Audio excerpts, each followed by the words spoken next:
Well, listen to you. It's come on, it's a new low in NVIDIA right now. Well, it is, but also retail investors bought the dip yesterday, so they ended the day with a net balance of $1.3 billion in cash equities, according to JP Morgan. John, help me here. I mean, the justice here, my head hurts. I like JP's got the scarf on. Oh, you like that? It's my Toulouse-Lautrec book. Well, I see. John Tucker, our 201K reporter from New York City. Stay with us. This is Bloomberg's surveillance. The Tri-State News, Michael Barr. Thank you very much, Tom. Federal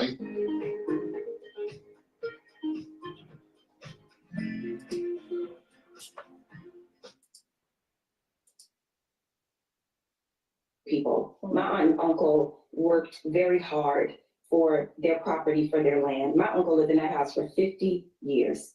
We are talking about, generational, we're talking about generational home ownership. Most of the people that died in the Altadena fire were elderly because they worked their entire lives just to own land, just to own a piece of property.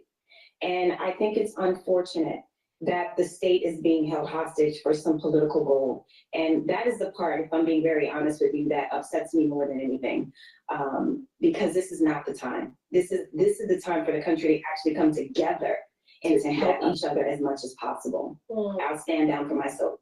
I apologize. No, it's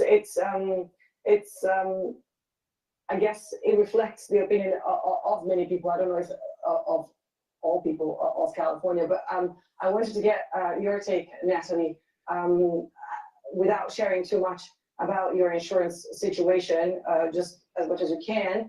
How did it make you feel to see so many people talking about the fact that in California, they're all rich and famous, and so they can afford to rebuild from this? Obviously sad enough to post a video about it.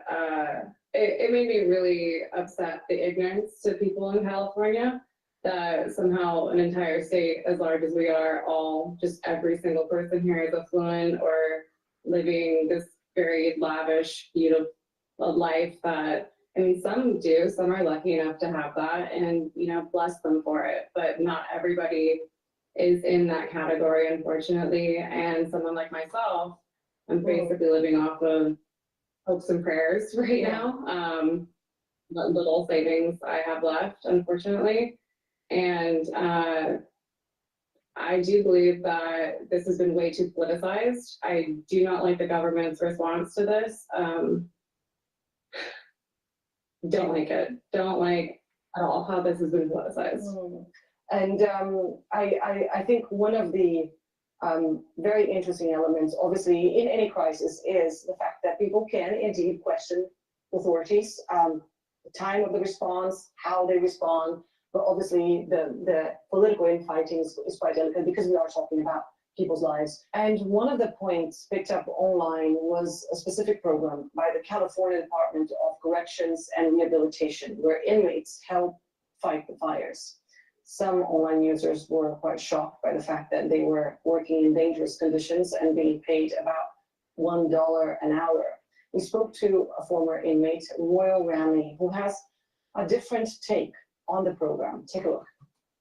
So first off, it's a voluntary program, and no one has to do it. Second, it's an opportunity that folks can learn a skill that could potentially turn into a career that allow them to make 60 to 100K a year with benefits, retirement, and much more, right? When you at fire camp, the benefits are pretty much you get better food. You can meet meet with your family in a park-like setting instead of behind the glass.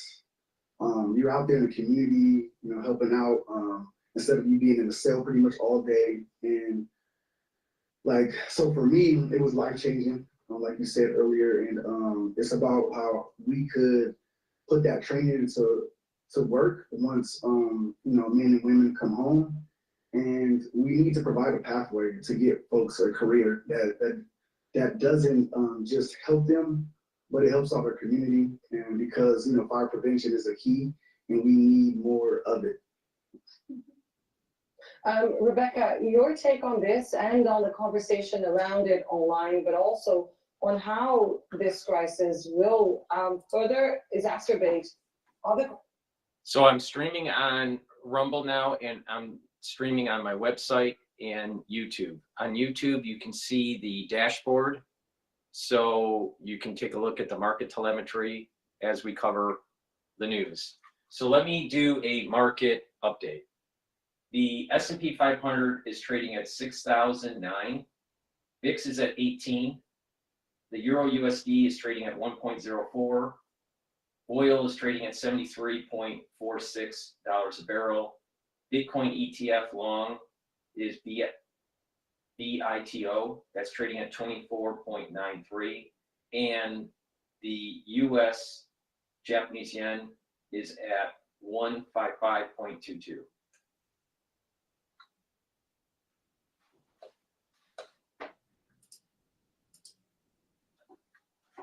Municipal bonds, I'm gonna learn a lot of things. My knowledge is not that big, so I'm looking forward to learning a lot about munis. We're gonna talk to, in this hour up here, De Groot, he's head of muni research at JP Morgan. We'll talk to him at the top of the next hour. And Tom Doe, founder and CEO of Municipal Market Analytics as well. So we'll learn a lot. We'll also make sure to cover all the news, and earnings are also going crazy, right? GM getting hit pretty hard. You also have Lockheed, you have RTX, so we'll make sure to break all those down as well. Thank you, Alex Steele and Paul Sweeney. BAM Mutual, look for that here in exactly 4 minutes, 3 seconds. Jess Benton publishing this morning. Were you writing your story during the show? No, this ran actually before the show. You wrote this before the show. So I had Investors to watch Powell's tone. Yes. I agree with that, but I think it's a real mystery what we're going to see tomorrow. Well, also, I mean, when you think about how tight-lipped he tends to be for obvious reasons, and what he was like, say, in between the years 2018, 2019, 2020, obviously before what COVID happened, but I was looking at more so what the options implied moves, moving a little bit higher here, but still under the average over the last year and a half. So Right. option traders betting a 0.8% swing in either direction on Wednesday. That's below the average of 1.1%, according to Piper Sandler for the last 18 Green on months. the screen this morning is a generalization. We've got a first 28 minutes pullback here, sort of that's wrong, a softness. What do you make of that? I mean, it's just the market choosing, or is it just waiting for the Fed? Well, also, if you look over what the dollar's doing, as well as yield, so the dollar index, we look at the Bloomberg spot index, that's moving higher, as well as you're looking at the 10-year treasury up just a few basis points, trading at 4.55. So usually when you see some dollar strength, as well as yields moving higher, sometimes you can see a little bit of pressure here in the equity market. But when you have NVIDIA, which is when you're thinking about the weighting it has in the S&P 500, that turned lower, and now that actually had been higher in pre-market trading. So when you have that moving lower, and then also we had talked about Breck being better yesterday. Actually, if you use that WEIB function I was talking about earlier, Paul, you can the only see. one I know, Alex Steele and I don't use the WEIB. Sweeney's all over it. See, I feel like maybe I gave him a heads up about that one, but right now you have around 300 stocks lower, around 200 that are roughly higher. So a little bit of an opposite yesterday, because even though we had the S&P down 0.5% yesterday, you still had around 350 stocks higher. John Tucker, this is like too much information. She is like the DeepSeek of Bloomberg. She is the She does it all, and she does it for much fewer dollars, right? Yeah, Yes, let's go. Or at least, compared to you. For that next promotion.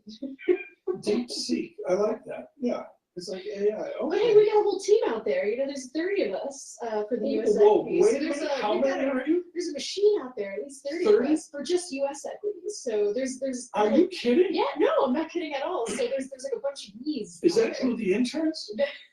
Actually, no. So then if you include the interns as well as the rotators, even more. The rotator program at You know how many Bloomberg. there are team in the morning? 2. Who's rotating? John Tucker right now. The guy who sweeps the floor. We gotta get to the end of the show. Jess, this has been a joy. Come back. I have no idea what Sweeney's doing. I don't know, Sweeney may be like, in the beach house. So I didn't we'll break see. anything. Thank you, Jess Benton, for joining this morning. Paul Sweeney and Alex Steele coming up, important conversations on taking advantage of tax-free bonds. It's real simple. I got to play Texas music. What do? You play the fabulous Thunderbirds for Jess Benton. Good morning.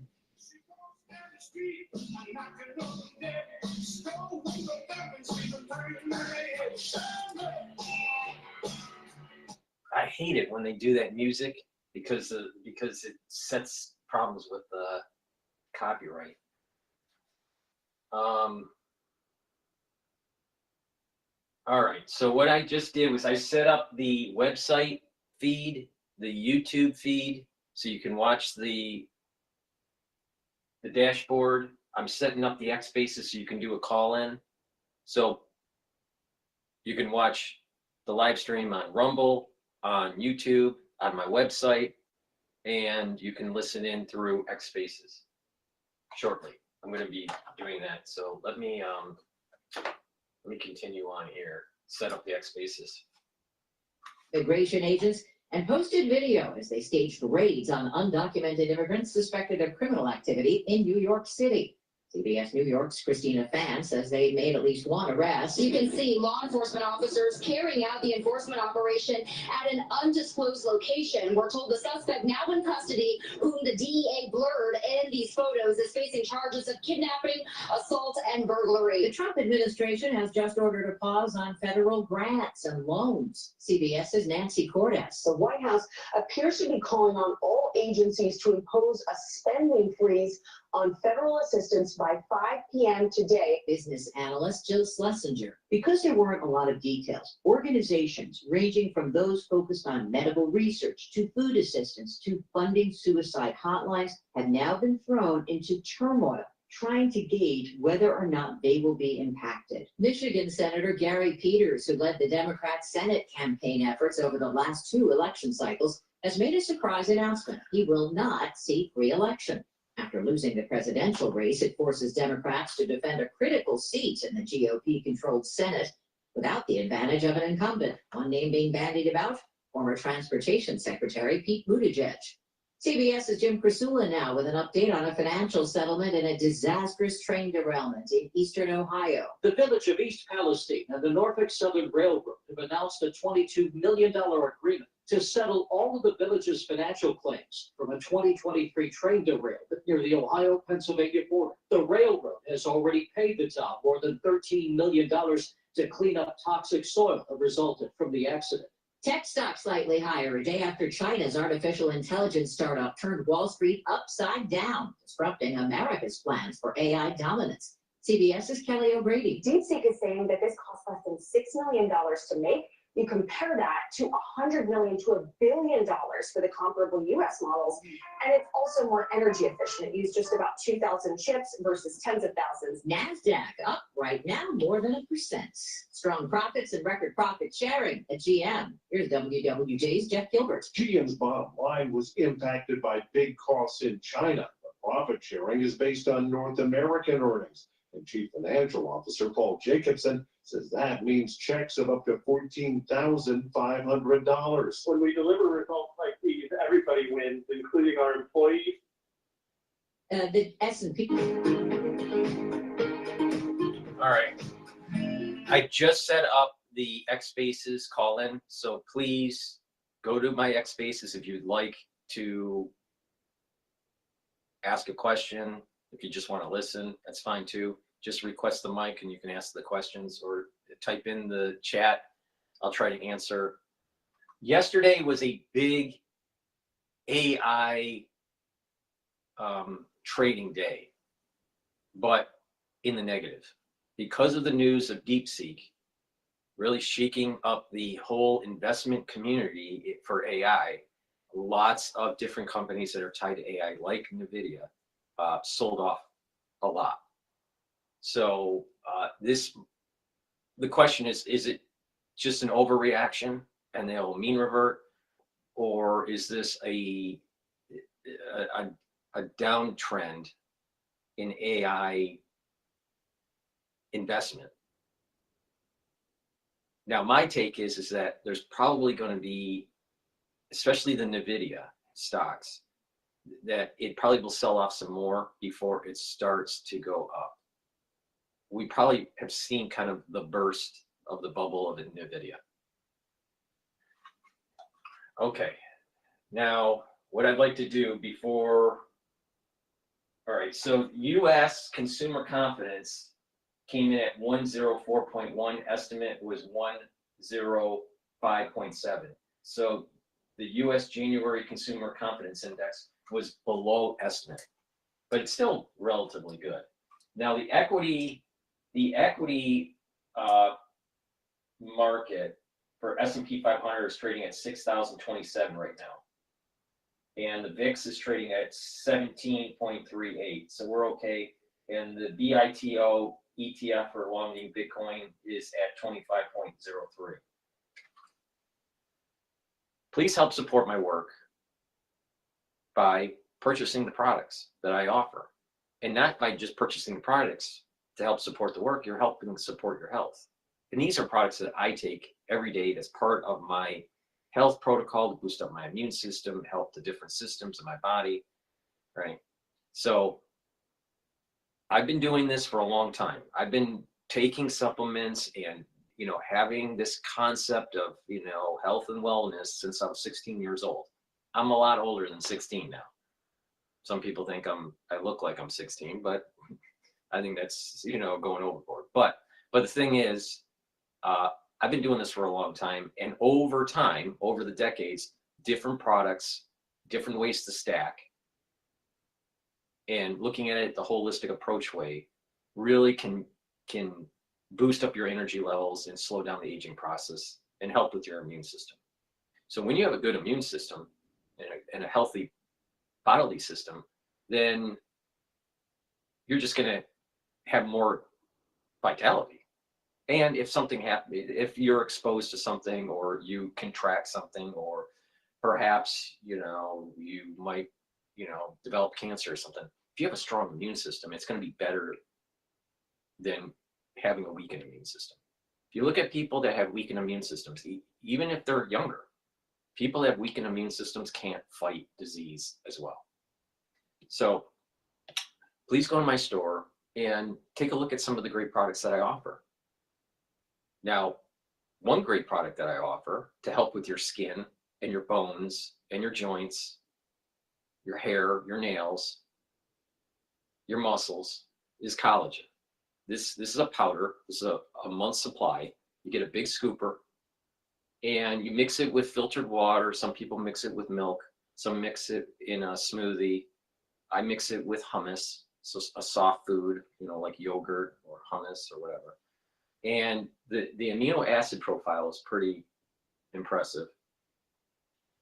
This is something you take once a day. It's a big scooper. You mix it the way you want to mix it. Filtered water, soft foods, whatever, smoothie. Take it every day. The best results for skin is to also take the vitamin C that I have and drink filtered water. And that way you get the cross link of the collagen, the vitamin C, and you're helping your dermal layer. To help with your bones and your joints, do some resistance training, build up some muscle, and you know, and you're what you're doing is not only are you building muscle, but you're sending a signal to your body for like growth signals. By doing resistance training, you're actually creating a microenvironment for growth signals. So when that happens, the body is remodeling. The body is adjusting to this new strain that you're putting on your muscle and your joint. So take the collagen every day, do some resistance training, do some cardio, and do this on a repeated basis. And what you're going to notice is that your joint health is going to be better, your bone health is going to be better. You're going to notice your hair quality, the health of your hair, and the health of your skin, and the health of your nails are going to improve. So please go to my store, the-studio-reykjavik.com, and get the collagen peptide. This is a very high quality product. Now, you know, some people would say, oh, it's a little expensive. This is very high. You know, people go, well, I can get collagen for cheaper. Yeah, but are you getting the same quality of collagen? You know, that's the point, the really important point to be made here. So please go to my store, the-studio-reykjavik.com. This is what I take. This works really well. And I also have a anti-aging skincare box, beginners and advanced, that's at a discount, you know, built in the box. So you get collagen, you get structural nanosilver gel, and you get the vitamin C in the beginner's box. And in the advanced box, you get all of that plus C60 in resveratrol. And that way you're targeting all the different layers of your skin. You're targeting the topical layer, the dermal layer, and the basal layer. Guess what? You do that for a month or two, and you're going to notice that your skin's improved. So please go to my store, the-studio-reykjavik.com. Get the collagen either separately or get it in the box, the anti-aging skin care box, beginners or advanced. And you'd be targeting not just your skin, but also your joints and your bones. So it's dual purpose. Now, the way I do the anti-aging boxes and the longevity boxes is I build it in such a way where the cost of all those supplements are cheaper in the box than buying them separately. All right. And you can use a discount 5 on top of that. So it behooves you to get an anti-aging box or a longevity box and use discount 5 as the discount for $5 off. Another great supplement that I have before we go to Bloomberg here is digestive enzyme complex. As we get older, we have to reduce the load on our pancreas. All right. I don't care how healthy you are. Everyone, even me, has a weakened pancreas as we get older. Now, if you're an athlete, you're going to also benefit from this, either older athlete or a younger athlete. The reason being is that digestive enzyme complex breaks up carbohydrates, proteins, and lipids. So if you're doing your pre-fuel or your after-fuel workout, this will help to break the foodstuffs and absorb the nutrients and recover quicker for your workout, and to get those nutrients as you're working out.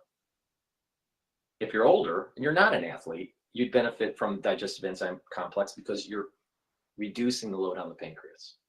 So if you're an athlete or you're older and you want to be able to reduce the load on the pancreas, it behooves you to get the digestive enzyme complex. So please go to my store, the-studio-reykjavik.com. Have the enzymes to break up the carbohydrates, the proteins, and the lipids for better absorption of your food and reduce the load on the pancreas. This is a really important supplement that people should be taking, especially if you're older. All right,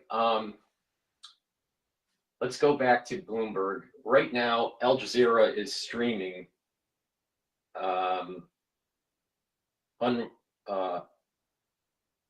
something about the Palestinian and Gaza occupied West Bank at the United Nations. And Live Now is dealing with the Senate hearing about the impact of the Panama Canal. So let's go back to Bloomberg here for a second. It's not clear.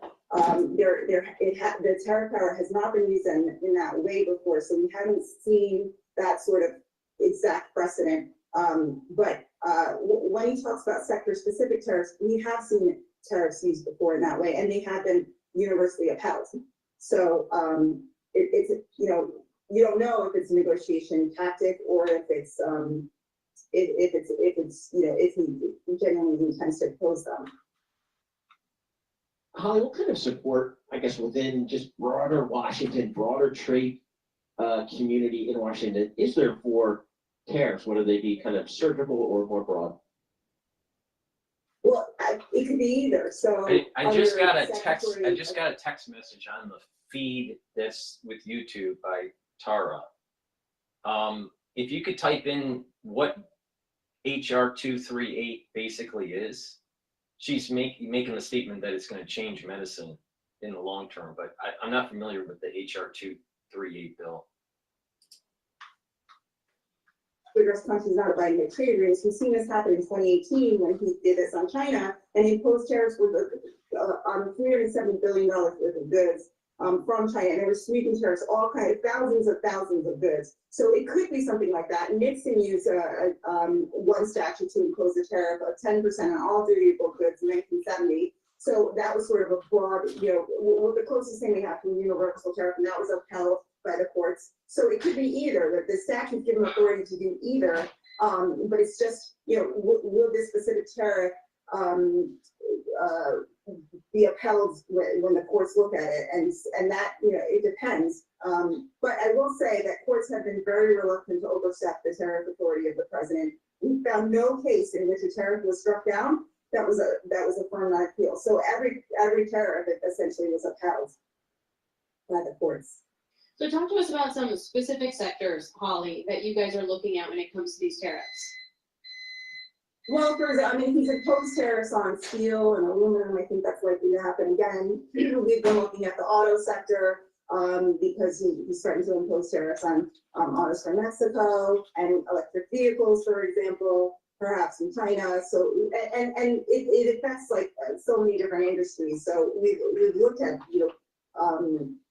industries across the board because they could all be affected. Holly, what have we heard from some of the companies that could be impacted? So, for example, General Motors just reported today, and I would think, boy, I know we import a lot of cars coming through Mexico. That would be a real impact on their business and what consumers have to pay for cars. Have you heard anything from these companies yet that kind of strikes you? This is some important information that Tara is putting in the live feed for the YouTube channel that I have. So I'm just going to read it for the ones that are listening on X Spaces and the ones that are watching on Rumble. So she writes, okay, HR 238 to amend the Federal Food, Drug, and Cosmetic Act to clarify that artificial intelligence and machine learning technologies can qualify as a practitioner eligible to prescribe drugs. So that's going to radically change the medical. I mean, literally, you're going to have Dr. R2D2 and C3PO there. And then, if authorized by the state involved and approved, cleared and authorized by the Food and Drug Administration and for other purposes. But she's going to read some more about HR 238. So for the ones that don't know about this, I didn't know about it. Thank you, Tara, for putting this up. That's the whole point of this show. We're going to be smarter together if we share information. So ask questions, tell me your opinion, type in the chat, share the information. So here we have a bill, HR 238, that could radically change medicine, especially in the realm of artificial intelligence. Okay, let's go back to Bloomberg here. They're going to shutter some investment banking units in Europe and the US, really doubling down on the Middle East and Asia as well. Plus, Tom Doe is founder and CEO of Municipal Market Analytics. We're going to break down the muni market, what to expect, where the opportunities are, and what to think and do under President Trump administration. This is Bloomberg Intelligence from. Okay, so tomorrow, I believe, is a Fed announcement. So the markets are probably going to move tomorrow. It's probably going to be, maybe a little bit of a recovery, taking some opportunity to dollar cost average from the sell-off from yesterday.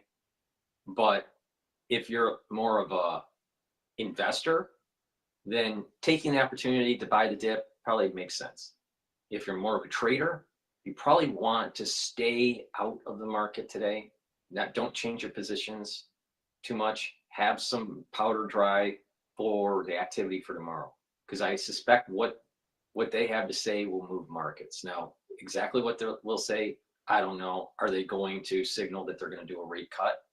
Are they going to signal that they're going to do a rate hike or just pause? Because if whatever option they do is radically going to change the momentum of the market. All right. So just if you have a little bit of money on the sideline, I would just wait until tomorrow.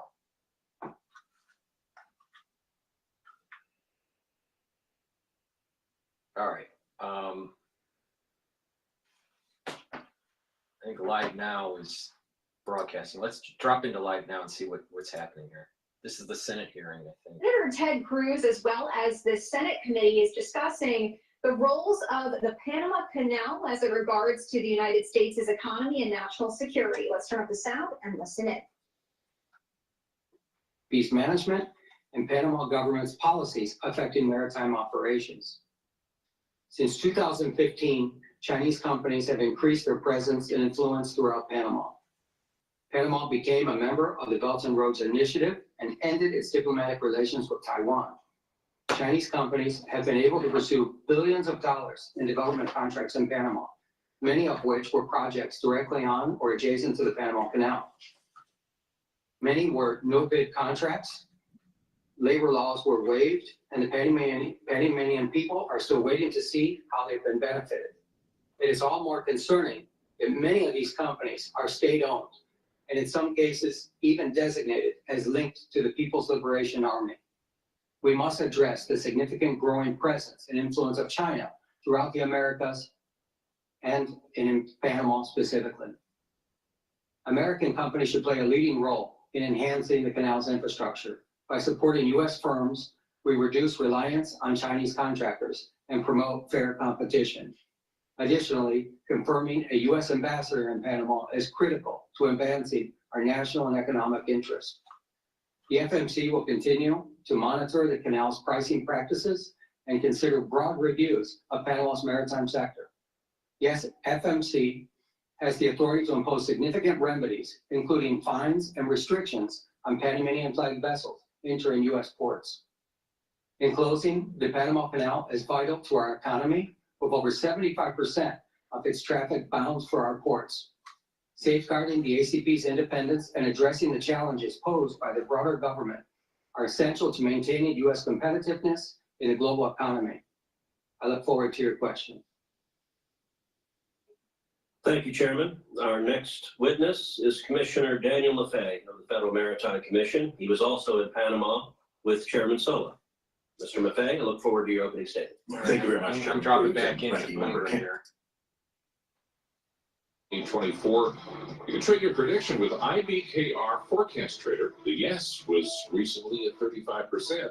Buy yes or no and earn $1 if you're right. Go to ibkr.com/forecast. The major stock averages right now, they are slightly higher after the DeepSeek frenzy yesterday. Most active are shares of NVIDIA, recovering some after that 17% sell-off. It is now, right now, shares of NVIDIA up 1.7%. NVIDIA, Apple, Amazon, they are the leaders in the NASDAQ 100 in terms of index points. Also in focus, the Fed starting its two-day policy meeting today. Don't expect any changes to rate policy. Traders also focusing on earnings announcement from Microsoft and Apple, among others, later this week. The profit growth at the biggest tech companies projected to come in at the slowest pace in almost 2 years. And it's worth repeating, Alex, you said this yesterday, in the S&P 500 yesterday, rising stocks far outnumbered the declining ones. That bullish breadth amid such a big index decline, probably unprecedented in the last 20 years or so, according to Bloomberg data. Right now, the S&P 500, 24 points higher, but it's a 0.4%, 6,037 on the index. The Dow Jones Industrial Average, right now up 140 points. That's a rise of 0.3%. And the NASDAQ 100, 165 points higher. That is up 0.8%. And we check the markets view all day long, right here on Bloomberg Radio. I'm John Tucker. That's your Bloomberg Business Flash. Alice Paul. All right, thanks so much, John Tucker. Alex Steele here alongside Paul Sweetie. This is Bloomberg Intelligence Radio. We are broadcasting to you live from downtown Lower Manhattan for BAM Mutual. We're going to talk munis and get the take on where the analysts are looking for the huge opportunities this year after a stellar 2024. But in the meantime, we also want to update you on some of the stocks on the move and all the interesting headlines in the business world. HSBC is one of them. Now, the stock in London is trading pretty much flat, but the news behind it is quite interesting. The company is going to wind down its investment banking operations in Europe, the UK, and the Americas, focusing on Asia and the Middle East. Joining us now, Harry Wilson, Bloomberg finance reporter. Harry, was this a surprise to you? I think that today's news is a surprise. It's something that we probably expected that could happen over the years. The truth is that HSBC has really been nowhere on Wall Street and in the city for some years now. It's struggled to even get into the top 10 when you look at major league tables like equity underwriting or M&A. So the idea that they're just now kind of giving up on this thing, realizing that they can't compete with the likes of Goldman Sachs, JP Morgan, and that actually they'll just be better off focusing their resources on markets where they do have some scale, such as Middle East and Asia, makes a lot of sense. So I guess short answer, timing-wise, surprise. Longer term, no, I don't think it's particularly surprising that they're taking these actions. So, I mean, this kind of goes to me, Harry, up front of a bigger question, which is these European banks, can any of them be global investment banks? I mean, 20 years ago, I don't think we would have seen this happen. I think it's very difficult. European banks have faced these sort of problems going back decades now. Many have tried to make some kind of impact on Wall Street, and many of them have come back having spent hundreds of millions and got really nothing for their investment. The simple fact is that Wall Street is something of a lockout by the US major firms. And even when you get the likes of, say, Barclays, which was able to buy off the peg the Lehman operations in 2008, even they struggled to make much of it. And I guess the issue is that if even a bank like HSBC, the largest bank in Europe, can't really... Isn't it amazing that Lehman took place, depending on where you want to put the event, either 2007 or 2008, but the Lehman event, right, is still echoing into our economy today in 2025.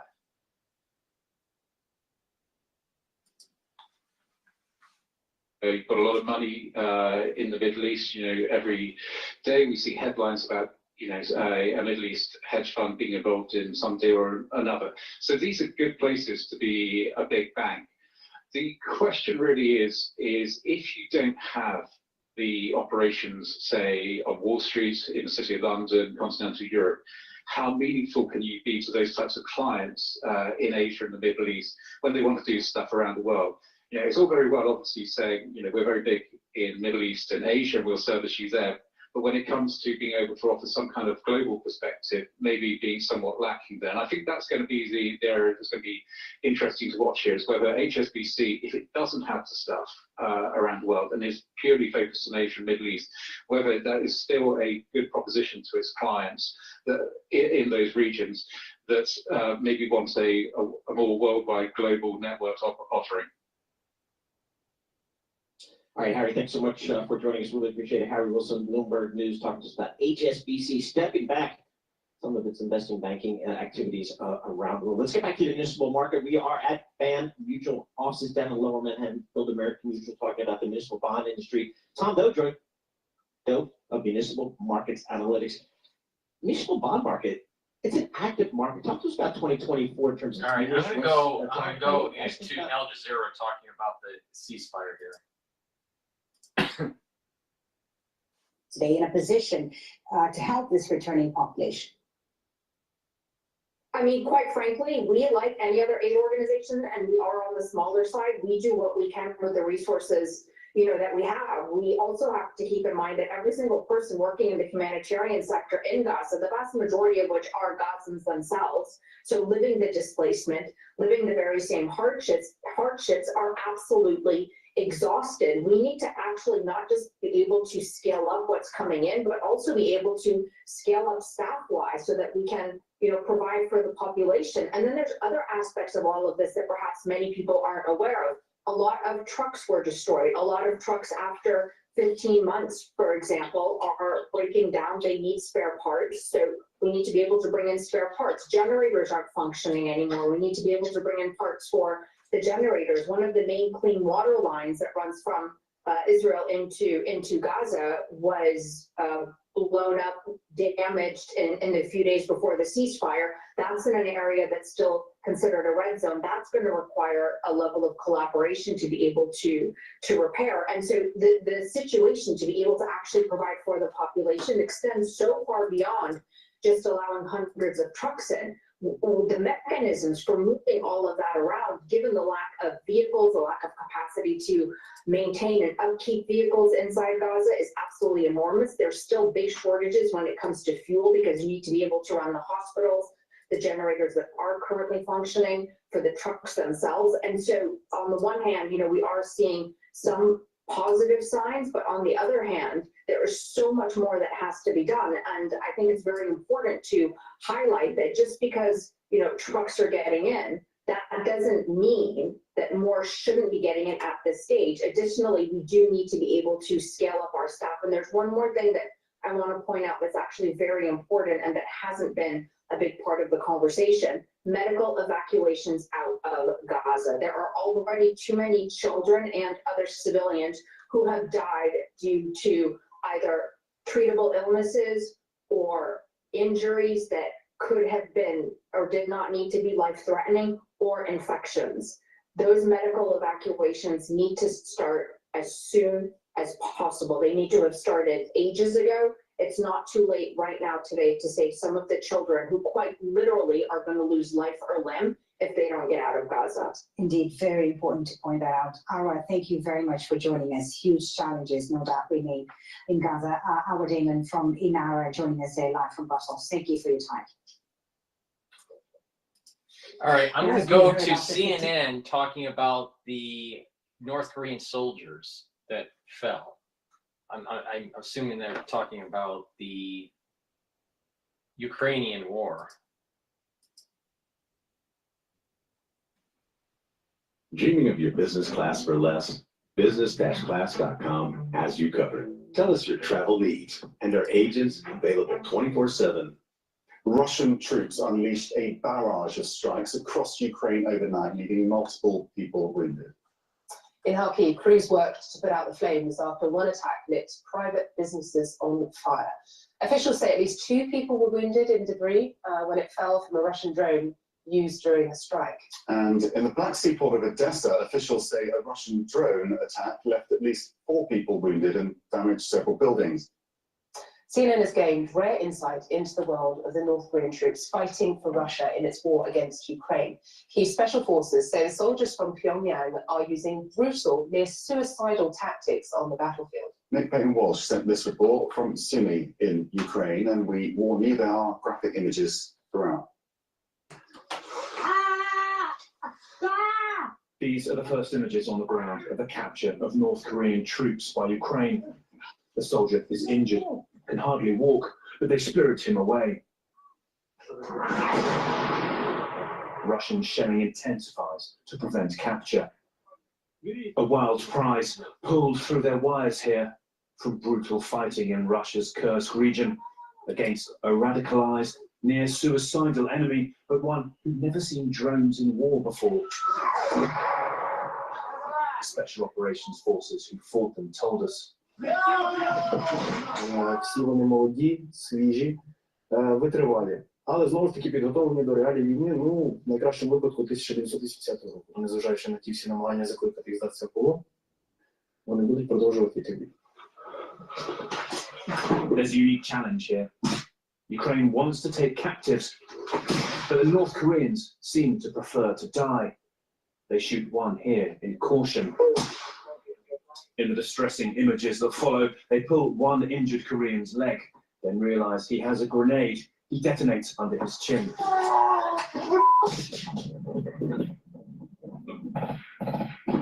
His last words were to scream North Korean leader Kim Jong-un's name, South Korean officials say.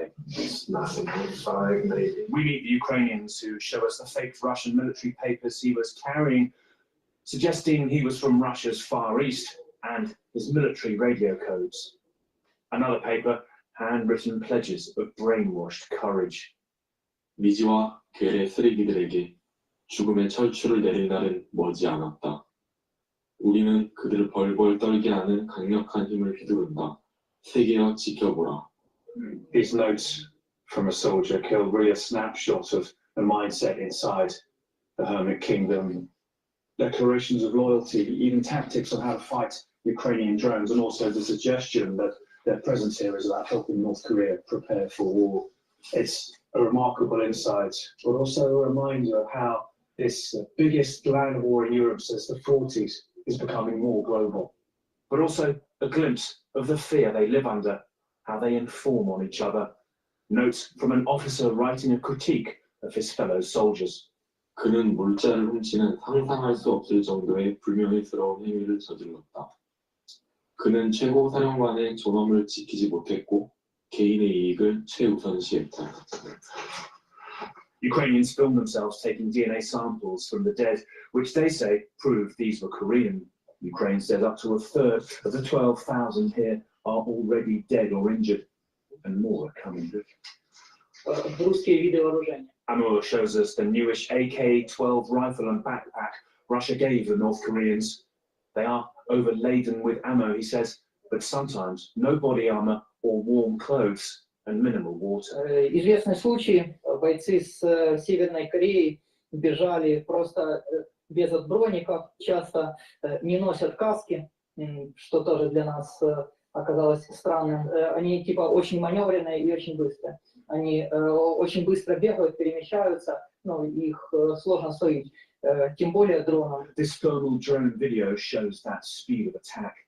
Below are 7 Ukrainians in a trench, facing 130 North Koreans above, who race at them and then try to flank them.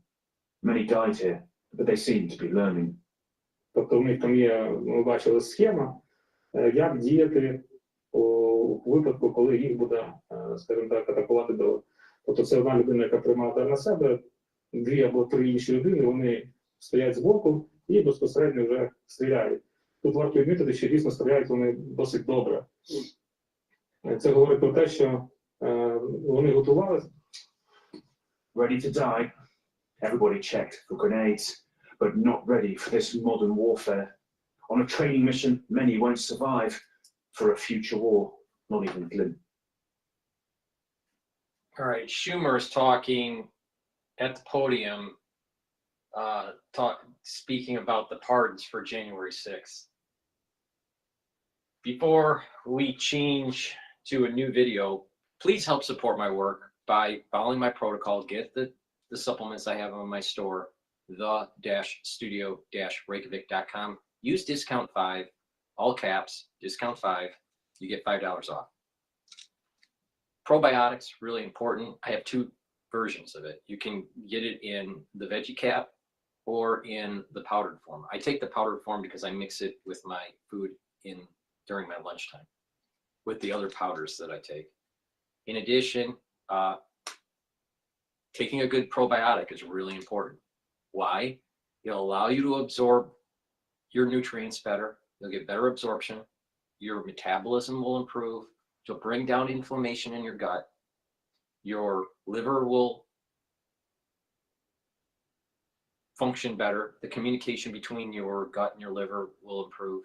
The communication between your gut and your brain will improve. You'll have more mental acuity. You'll have better sleep. And what will happen is that your mood will be better. A lot of people don't realize irritability can be caused because of, just mental irritability could be caused by an inflamed gut. Also, depression can be caused by improper gut biome. So please go to my website, the-studio-reykjavik.com, get the powdered probiotic or the veggie cap version. Take it every day, improve your gut. It's a major organ that needs attention. All right, so please go to my store and get the probiotic. Another thing that you should be doing for your body is to detoxify your body. Now, I have Zeolite on my website, the-studio-reykjavik.com. This helps to get rid of heavy metals, toxins, chemicals, forever chemicals. You've heard that in the news. Well, you can get rid of them, but you got to be careful on your exposure. Plus, you need to take zeolite. Now, how zeolite works is that it's a negatively charged molecule that will bind to positively charged molecules. Once it binds, it allows you to urinate it out in 6 to 8, 9 hours. All right. So taking it every day really helps with detoxifying your body. Now, how you do it if you're taking it every day throughout the whole year is to take 2 drops underneath your tongue, small drops underneath your tongue, drink filtered water.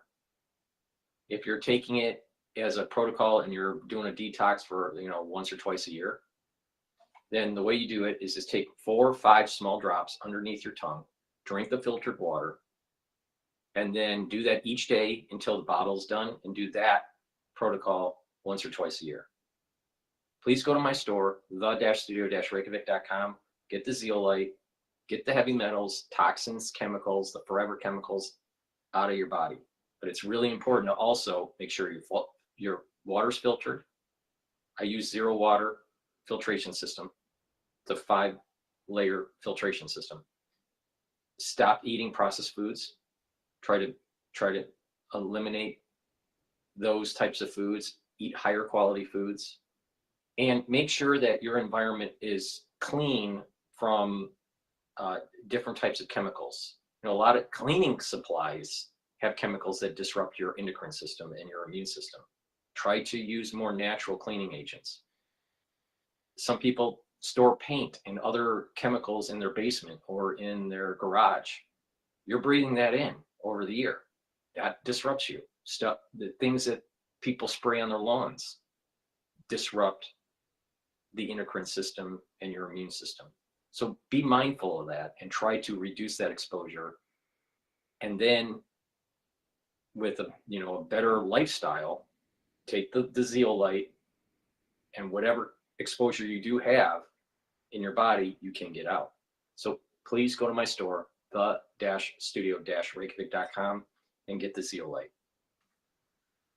Lastly, NAC is a supplement that I've added to my protocol. Why? It boosts up glutathione levels. Glutathione is a strong antioxidant. It is synergistic with C60, and the more ways you soak up free radicals, the better you are in slowing down the aging process. In addition, NAC helps to detoxify your liver and your kidney. So a great way to detoxify your body on a regular basis is to take the zeolite and to take the NAC. Also, NAC helps to calm your nervous system. So a lot of people are in sympathetic. And that means basically you're in a fight or flight response and you have high cortisol levels. Well, that's all immunosuppressive. When you have high cortisol levels that are chronic, you're suppressing your immune system. Not only that, you're increasing your blood glucose levels and you're not sleeping as well. So you want to calm that down. You want to go into parasympathetic mode. And by going into parasympathetic mode, you're going to be able to have better cortisol levels, better glucose levels, better sleep, and you're going to have a lower resting heart rate. So go to my store, the-studio-reykjavik.com, get the NAC, boost up your glutathione levels, soak up those free radicals in a different way, detoxify your liver and your kidney, and calm down your central nervous system. All right. Cash Jordan did a show that I want to play here. So he just posted it an hour ago. Is this too sexy?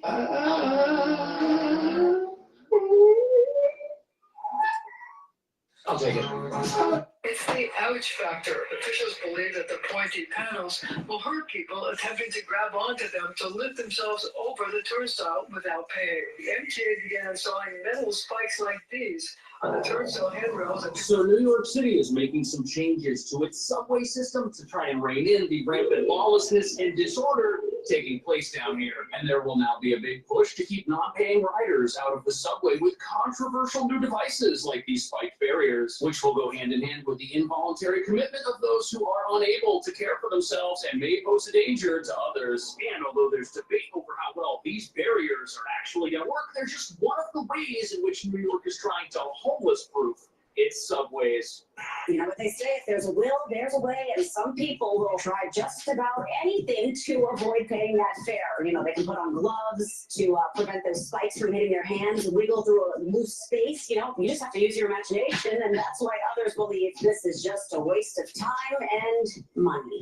A serial arsonist on the run this morning. Police releasing video of a man who set 4 fires in less than 2 hours. Cops say this disturbing video shows him setting fire to a pile of garbage on a J train at the Woodhaven Avenue stop. Mayor Eric Adams says he's looking to end the revolving door that sees mentally ill homeless people land in a hospital only to be back on the subways screaming at passengers just a couple of weeks later. Individuals that's been on the streets for many years. Our goal is to give them the trust they need to come inside. So I say it's time to crack down on the shameless ferry baiters who just are so brazen. They just walk through, and others who are paying to feel like, why should I bother? But can they stop it, Briella, with this new feature? That is a good question. We're all waiting to find out, this Johnny and Dan.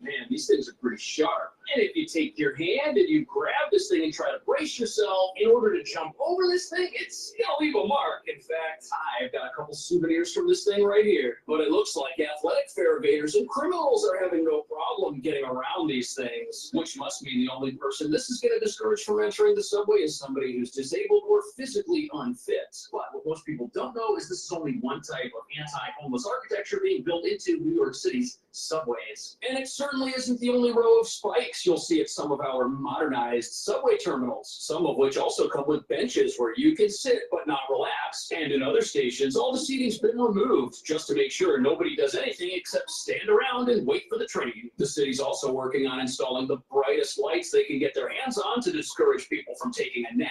And we've also got an army of outreach workers, activists say, only engage with the homeless to harass them, but in reality, maybe the only ones offering down-and-out New Yorkers a helping hand, a meal, and a place to stay, other than this rotting, disastrous public transit network. But the real controversy here is that all of these expensive anti-homeless contraptions, they're not going to solve any of the crime problems down here, and they're not going to help people who are a danger to themselves and others get off the streets, because they not only suck money away from our police department, as well as programs that could actually help people. None of this stuff is backed up by a justice system that will allow the involuntary commitment of those who need long-term intervention for more than just a few days. On top of that, New York's also got laws that put violent criminals right back out on the streets instead of in jail when they rob or harm others, giving them an opportunity to strike again. Plus, as you're about to see, passive deterrents like these spikes here might actually be encouraging crime in our subway system instead of stopping it.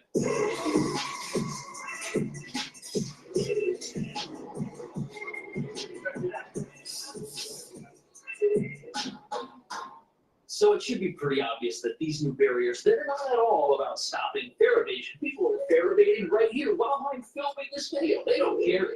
And there's even a security guard who's employed at the station standing just on the other side of this gate who hasn't done anything about it. Maybe they're not here to bust fare evaders. But one thing's for sure, neither are these spikes, which means they can only be here to deter folks who might have trouble hopping over a turnstile or might be carrying armfuls of stuff. On top of that, these things might actually be making crime down here worse. Some are optimistic about the MTA taking a new and somewhat drastic approach, but you know what they say, if there's a will, there's a way, and some people will try just about anything to avoid paying that fare. You know, they can put on gloves to prevent those spikes from hitting their hands, wiggle through a loose space. You know, you just have to use your imagination. So before we get into how these devices aren't going to stop fare evasion and may actually be most effective in thwarting the mentally ill, it's important to understand this is exactly what the city knew was going to happen. We've already got fare evasion resistant gates. And the hope behind these barriers is that they would deter people from putting their hands on the sides, bracing themselves, and hopping over. The idea is that you can get a hand here, but you got to put your other hand up here to boost yourself over, and that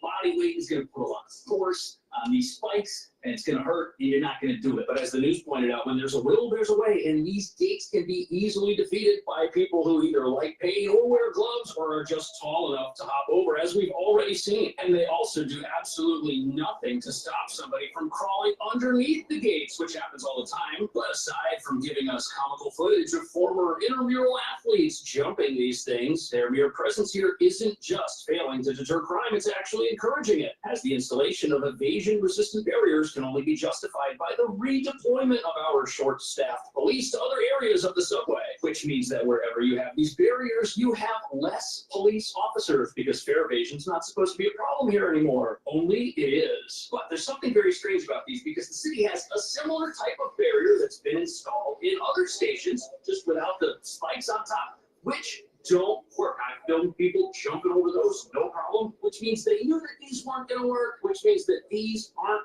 actually here to stop fare evaders at all. In fact, they're even being installed along with other devices that may deter people from sleeping or trying to live in the subway. The MTA is installing even more barriers in 100 additional stations.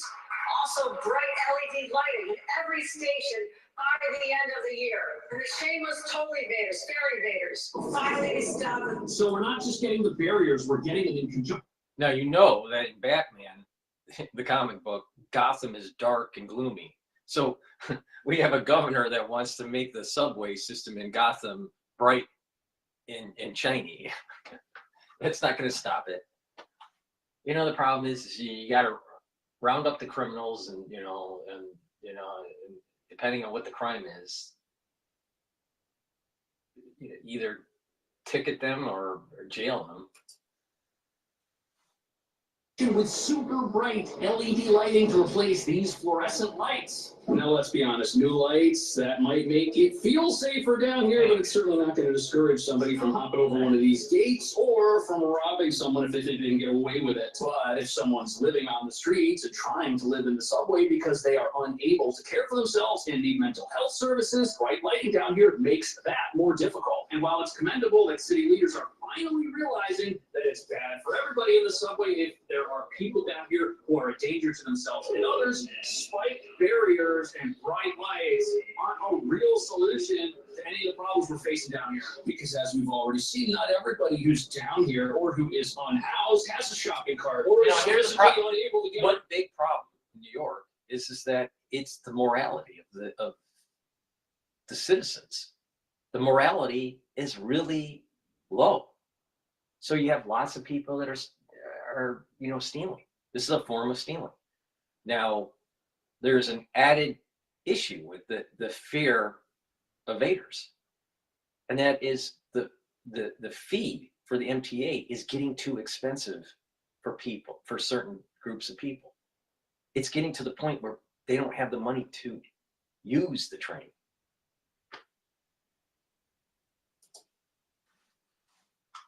Barriers like this, plus these do nothing to stop violence perpetrated by people who have a place to live and just want to steal things. However, as you're about to see, these gates are actually the latest in a long line of failed experiments the city has undertaken over the last couple of years, all of which were expensive pilot programs which supposedly had the goal of stopping fare evasion in some new way, which is ridiculous when you consider that the actual solution to fare evasion already exists in this very same station. And this solution to fare evasion, it's been around for decades, and it works so well that nobody gets through these things. Yet for some reason, the city is spending tons of money on a new way to stop fare evaders, which doesn't work. It's the ouch factor.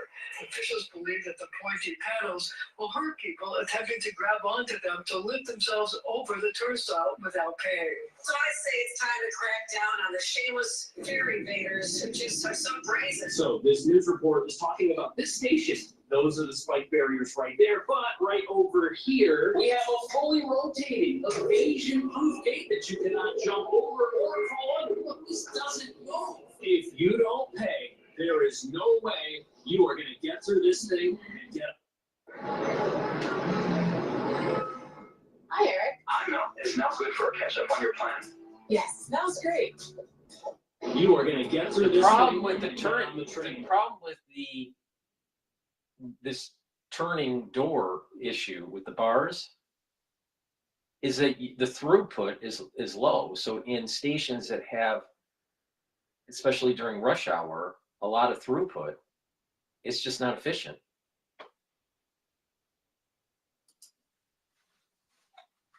We've had these forever, and they're right next to the spikes. These gates are brutally effective, and they were first introduced back in the 1990s. And what's maddening is that in order to install these barriers as a solution to fare evasion, it had to be done right next to an actual solution to fare evasion. I'm telling you, this city is so progressive, and our ideas are so backwards that anything which would actually work to deter criminals, once we know it works, it is off the table. Which is bad news, because this study shows that a lot of people who evade the fares have warrants for other much worse offenses. And if someone's down here and they're a danger to themselves and they're possibly harming or assaulting others, chances are this may not be the first time something like that has happened. And chances are they're also not paying their subway fare to get on board the trains. Now, critics of these gates will say that they slow down the flow of traffic leaving and entering the subway, which to an extent is true. These are a little bit slower than the turnstiles, but the big win with these gates is that they actually do stop fare evasion and contribute to subway safety, because in a station that's only got these things, you could have less police at that station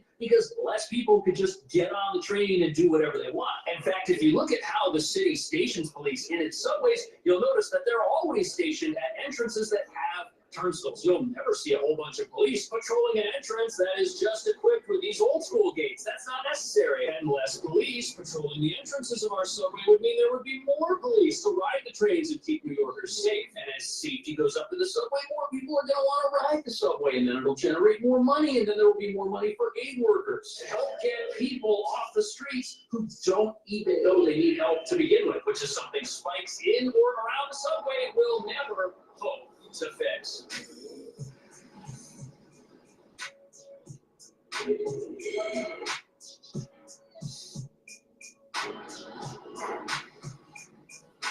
So the New York City subway remains the site of an ongoing humanitarian homelessness epidemic. Now, that epidemic is partially fueled by the rampant disorder that is allowed in the subway, yes, but it's also fueled by policies that do not allow those who actually need help to get it. But until they do, what you see happening down in the subways isn't going to change, and that's bad for just about everybody. New Yorkers encounter this every day going to work and school. Mentally ill people terrorizing others on the train, clearly in need of help. Recently, there have been high-profile cases of psychosis turning into violence. City homeless outreach workers. So the obvious problem with our subways, the thing is that a lot of people think it's the mental illness that put them down this road of poverty, and I think for some people that's true, but I think the majority, it's because of poverty, it led them to mental psychosis and the stress of living on the streets. It's an economic issue.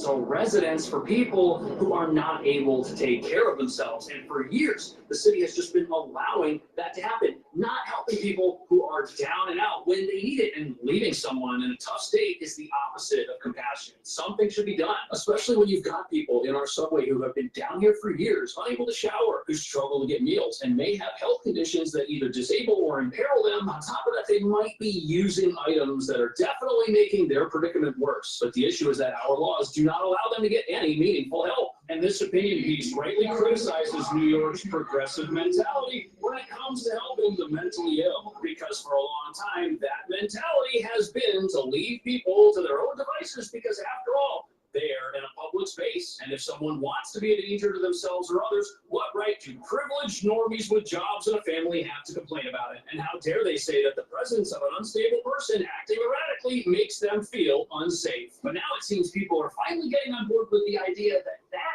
attitude is the problem, and is part of the reason why the subway is the way that it is in 2025. Individuals has been on the streets for many years, but he says too often he'll bring someone to a hospital for counseling and treatment and see them right back on the trains a few weeks later. Now, Mayor Eric Adams is working to fill the void with a 100-bed treatment facility for people with severe mental illness who've recently been discharged. So, finally, steps are being made to help those who can't help themselves. But the problem with this approach is that we can build whatever type of facility we want that's supposed to help people. If people are not obligated to use that facility or never end up there, how are they actually going to get the help they need? And oftentimes the best an outreach worker can do is ask somebody if they want to leave the subway, and when they're told no, move on. And all over the news for the last several weeks, we've been seeing what happens when people who are unstable are allowed to do whatever they want down here. And this idea of another serial arsonist roaming the subway is incredibly frightening. You realize there are not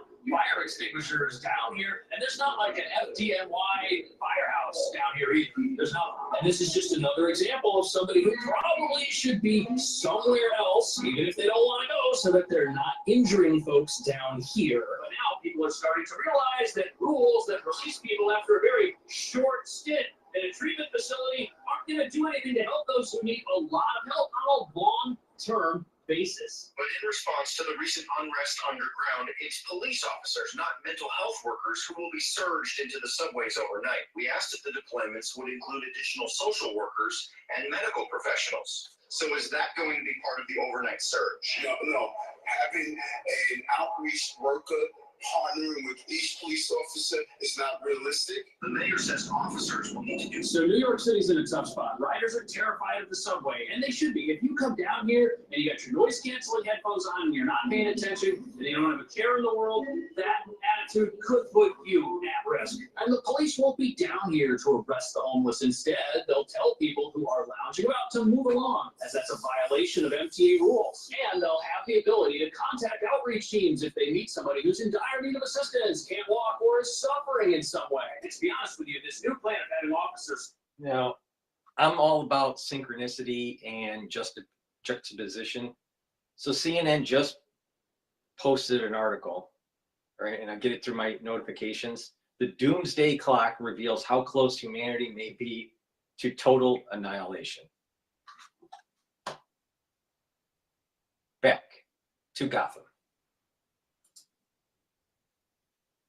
But the subway and having them ride the trains, this is something New Yorkers have been asking for a long time. We all know that when something goes wrong, it usually goes wrong in the absence of law enforcement in a confined space that nobody can escape from. But the issue is our police face an uphill battle in this fight against crime, because even with cops on every train in service, anyone they arrest likely won't be held in jail for their behavior, as assaults and robberies have been decriminalized by our progressive lawmakers who seem content to let those crimes remain misdemeanors, which is what leaves us with a subway system that can never be fixed, which is ridiculous once you realize we've got solutions to stop fare evasion that are decades old, but we don't want to use them for some reason. Instead, we'd rather implement features that might stop somebody who's mentally unwell or disabled from entering the subway without paying, while allowing the very same criminals everyone's afraid of to come down here whenever they feel like it. And all these expensive programs do is siphon money from outreach workers who could be down here contacting those who need help. What do you think about the city's progressive push to install barriers and spikes in some cases to deter certain types of fare evasion? Are these a good plan, a stupid plan, or are these parts of the problem? Let me know what you think. Thank you so much for watching. See you in the next video. God just needs an asteroid to hit New York. Please go to my store, the-studio-reykjavik.com. Boost up your immune system by getting the magnesium and zinc. This magnesium and zinc supplement is great to take every day. If you're not feeling well during the cold season, take a double dose. Take one in the morning, take one in the evening. Drink it with filtered water. Please go to my store, the-studio-reykjavik.com, and get the magnesium and zinc. I also have lozenges and drops for the cold season and for the allergy season. The moment you have an irritation, you want to mitigate that, boost up your immune system with the lozenges and the drops that I have. Get a few bags of elderberry zinc and manuka honey lozenges. They're in a 21 count. Get a couple bags or a few bags for your household for the cold season and for the allergy season that will be coming up in the spring. Be prepared. The moment you have that irritation, mitigate that, neutralize it right away. Have this in your home and at your work. Please go to my store, the-studio-reykjavik.com, get the manuka honey lozenges and the elderberry zinc lozenges. Okay, let's go to live now. The Senate Democrats are speaking on President Trump's agenda? Fully execute the presidency of the United States. That means to execute the laws that are passed by Congress, not edicts passed by the Office of Management and Budget. So I hope and believe that our colleagues on all sides of the aisle will realize that this is not a political discussion. This is not a programmatic discussion. This is an institutional discussion that goes to the viability and authority and expertise and work that's based upon Article 3 of the Constitution. This is just a usurpation of authority. As I say, I believe, I've never seen anything quite like this in American history. Richard Nixon tried to do it. The Congress passed a specific statute, which has been the concept, the basis of which has been upheld by the Supreme Court in Train versus New York. And to assert this power really renders the power of Congress a nullity. And as I say, I hope members of both sides of the aisle will realize this and stand up for the institution. James Madison said the interests of the individuals will enable them or empower them to stand up for the interests of the institution. And if this stands, this will redound to the detriment of both parties, whichever party is in charge. Imagine for a moment if Joe Biden did this, there was a Republican Senate, Republican Congress, and they passed a statute saying we want to fund Head Start, and Joe Biden said, no, I don't like Head Start, I'd rather put the money over here. We'd be hearing a lot of reaction, and the reaction should come from both sides. So as someone who has worked in the law and worked with the Constitution for many, many years, I was stunned last night to see this order. I thought first it was a production of The Onion because it's so grossly, blatantly unconstitutional and threatening to the foundation of the separation of powers under the Constitution. Thanks, Madam Chairman. Thank you. Senator, can you lay out some of the next legal steps? Senator Schumer mentioned the lawsuit. What do you see as the next steps? Obviously, we're like 12 hours into this, and we have multiple state attorney generals as well as others who are looking at what our next steps can be in the courts. And I would say to all of the Republicans, we didn't come here to go through a bunch of court orders about current law. We came here to fight for our constituents, to make sure that they had the basic things that they needed every single day, including cancer research, roads and bridges built, the community safe, police officers on the street that are protected, and we're going to keep fighting for it. Thanks. Thank you.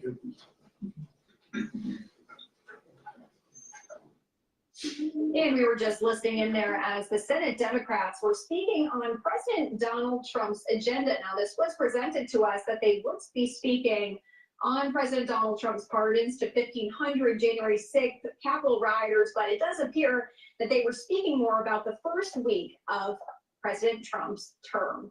I do want to go to a 2-minute break, but on the other side, we are going to pivot back to this live event that we were showing you just a short time ago here, and this is a hearing, a Senate hearing discussing the impacts of the Panama Canal on U.S. trade and national security. That is still ongoing. So let's go away for that 2-minute break and we'll bring this to you on the other side.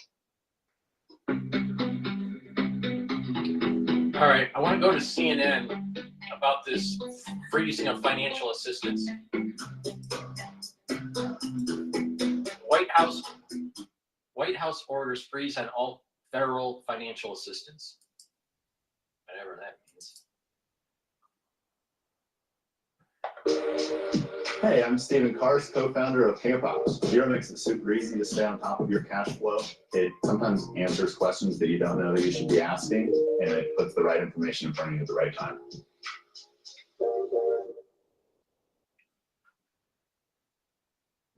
This is the Emirates Premium Economy Suite.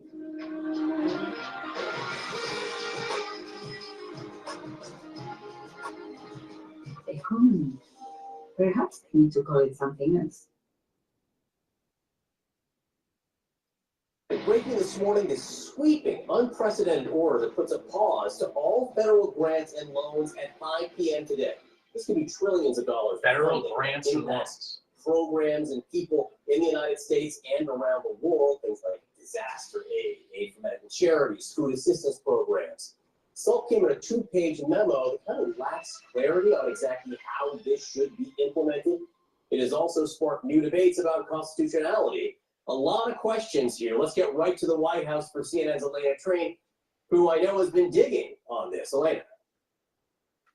That's right. This is really the latest stunning use of power from President Donald Trump's White House, just 8 days now into his new administration. And look, this internal memo that was circulated by the White House Office of Management and Budget says that all federal grants and loans will be halted starting at 5 p.m. today, potentially impacting trillions of dollars in spending, and also potentially impacting millions of Americans who rely on this type of funding. Now, I said, this is expected to take effect at 5 p.m. today. That means a lot of these organizations were given less than 24 hours notice of this change, and they had until February 10th to submit reports to the budget. This is really important. Wait, I need to read this little slide that they have on the video here. All right, federal aid pause takes effect at 5 p.m. Eastern time. Okay, so that's today. Impacted grants, loans, and other aid mentioned in memo, foreign aid, DEI, Green New Deal, and woke gender ideology. Not impacted. Social Security, Medicare, and assistance provided directly to individuals. What they're basically doing is they're cutting the whole woke ultra-lib agenda and having the federal government pay for it. So Trump's administration shutting down that ultra-lib agenda. And he's still supporting people that are in need, that are on Social Security, Medicare, direct assistance from the federal government. So there's no funny games going on with the states. What he just did was actually genius, but the way it's going to be spun in the media is that he doesn't care about people. What Trump did was genius to destroy the ultra-lib agenda. Hours notice of this change, and they had until February 10th to submit reports to the budget office at the White House, and from there, seeking clarity on how this will move forward. Now, one thing that is clear is that the freeze on this is something that the budget office is saying is for organizations that don't necessarily align with Donald Trump's views. I want to read to you what Matthew Vaith, the acting director of the Office of Management and Budget, said in an internal memo. He said, quote, "The use of federal resources to advance Marxist equity, transgenderism, and Green New Deal social engineering policies is a waste of taxpayer dollars that does not improve the day-to-day lives of those we serve." Now, to be clear, John, this memo does specify that Social Security and Medicare benefits are not going to be affected by this freeze. Also, individuals who receive these different loans directly will not be impacted. However, hundreds of different federal payouts are now in jeopardy. The ultra libs and their agenda have two things. One, they're pushing a certain ultra liberal agenda that is weakening God, country, and family. The other thing is that by having these programs, there's a lot of corruption. There's a lot of inefficiency and waste of taxpayer money. And certain people that are in high positions at the city level, state level, maybe even the federal level, are on the take. They make money through these programs. So what Trump's doing is shutting that down. That's a good thing. That's not a bad thing. But you'll have the media saying, oh, you know what? Trump is such a bad guy because his agenda is not aligned with our ultra-liberal agenda. Yeah, no shit, Sherlock. Guess what? He won the election. He won at the Electoral College and at the popular vote level. And Americans don't want the ultra-liberal agenda, period. So by cutting this off, by cutting off the ultra-liberal agenda, by stopping these crazy grant programs and funding programs, he's setting in motion to stopping reparations. Now, I guarantee you that you're not hearing that from anybody. But that's what he just did. He shot over the bow on those ultra libs that are pushing reparations. He just shot over the bow of their boat, saying, this ain't gonna happen. Because the conduit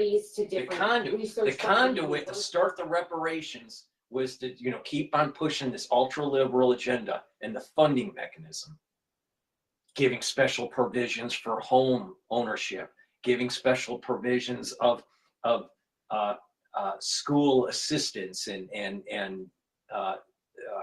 retraining. And then all of a sudden it gets to the point where, there is special tax provisions where if you're a certain race and you fall into the category of reparations, you fill out your taxes and you'll have a lower tax rate because you'll get some sort of tax benefit. He's setting in motion the shutting down of this ultra-liberal agenda that's pushing reparations. Now, I was appalled last year, and what's interesting is that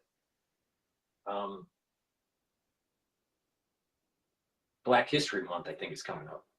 But I was appalled last year on seeing a representative that was contracted to help with Governor Hochul in New York on pushing reparations in the state of New York. The same thing was happening in California. So there are rumblings within the state legislatures at the governorship level of these blue states to push reparations. Now, do you think that's fair? Do you think that's fair? I don't think that's fair. There's no one alive that is directly affected by picking cotton in the 1860s. What about people that have immigrated to America after the Civil War or just recently? Why should they be taxed to have to pay for reparations? And another mechanism that they wanted to use, instead of just these social benefits and tax rebate type stuff, is to issue bonds that are tied to getting cash flows from the financial market to set up a fund to pay for reparations. So this is shutting that down. It's setting in motion to be able to shut down reparations.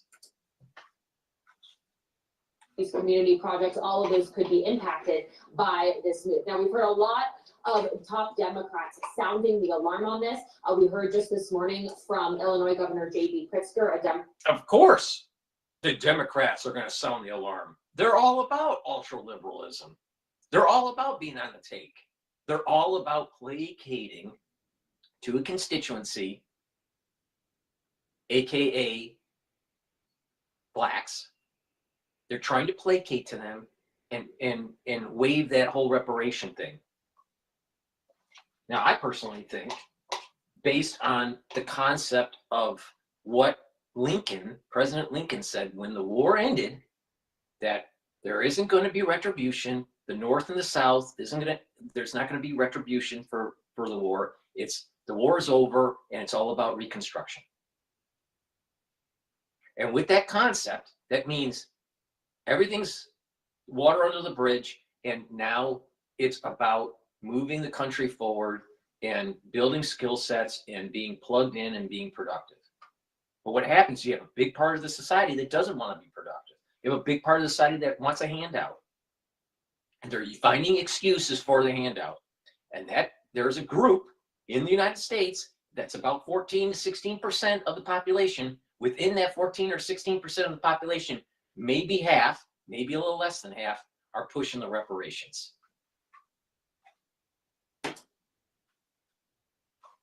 This is what he had to say. He posted on X, quote, "The U.S. Constitution does not grant the president this unilateral authority. In Illinois, we will stand against unlawful actions that would harm millions of working families, children, and seniors." Now, we also heard from people on Capitol Hill who are arguing, again, that how is it going to hurt a senior? How is that hurting a senior? Their Medicare isn't, and Medicaid isn't going to be affected. And direct assistance is not being affected. What it is that they're demonizing Trump because the ultra-libs don't like someone taking away their woke policies. And the woke policies is what weakened America.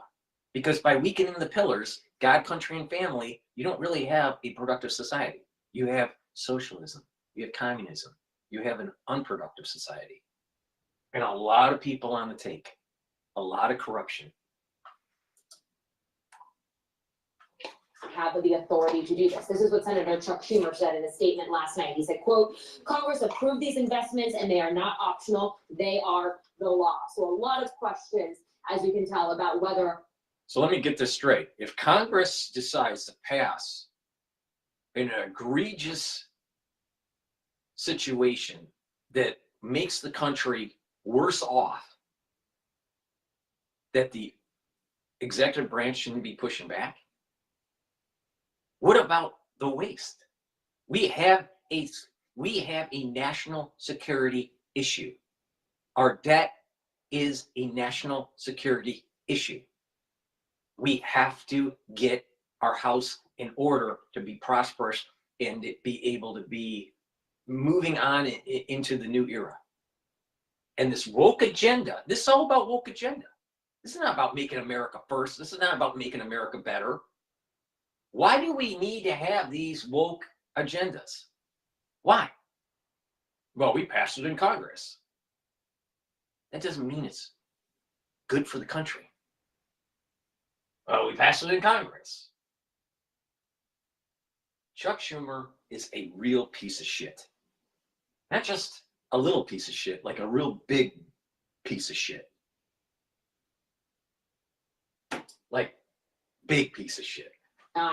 This is something the White House is actually able to do. Now, some experts have said that the president does have the authority, at least temporarily, to put a pause on this type of funding. But again, we really do have to see the details of this because the scope and scale of this directive is so broad and impacts so many different people that there's going to be a lot of questions on this. Now, we do plan to hear from Caroline Leavitt, the White House press secretary, later today at 1 p.m.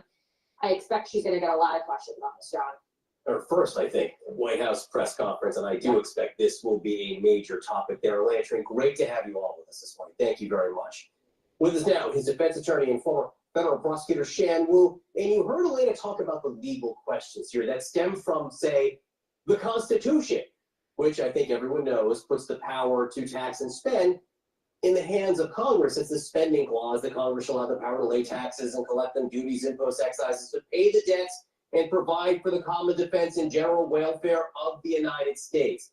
That is typically been meant to mean that Congress spends, right? Right. And not only is there a constitutional issue, but there's also a law that was meant to address this, which does address it, the Impoundment Act. And this, on its face, clearly violates that. I mean, the 45 days that was just mentioned within the Impoundment Act allows for some temporary clauses, but the emphasis is on the transparency being required to Congress, that the executive branch would have to set forth the exact reasons. And, the reasons they gave in this memo is just a bunch of campaign slogans like, Marxist, anti-Marxist things, anti-trans issues, and it's very flimsy. I mean, on its face, I think what's interesting, John, is it sounds like it's kind of more, meet the base, but underneath that is really this enormous expansion, continued expansion of the unitary executive theory, giving the president as much power as possible. So it's definitely headed for courts. A huge potential expansion of power here. I'm glad you brought up the Impoundment Act of 1974, because we can look at that, the Impoundment Control Act, we can look at that one of two ways here, whether or not it inhibits the president, whether or not it's constitutional. But one thing is clear is that Donald Trump knows it exists.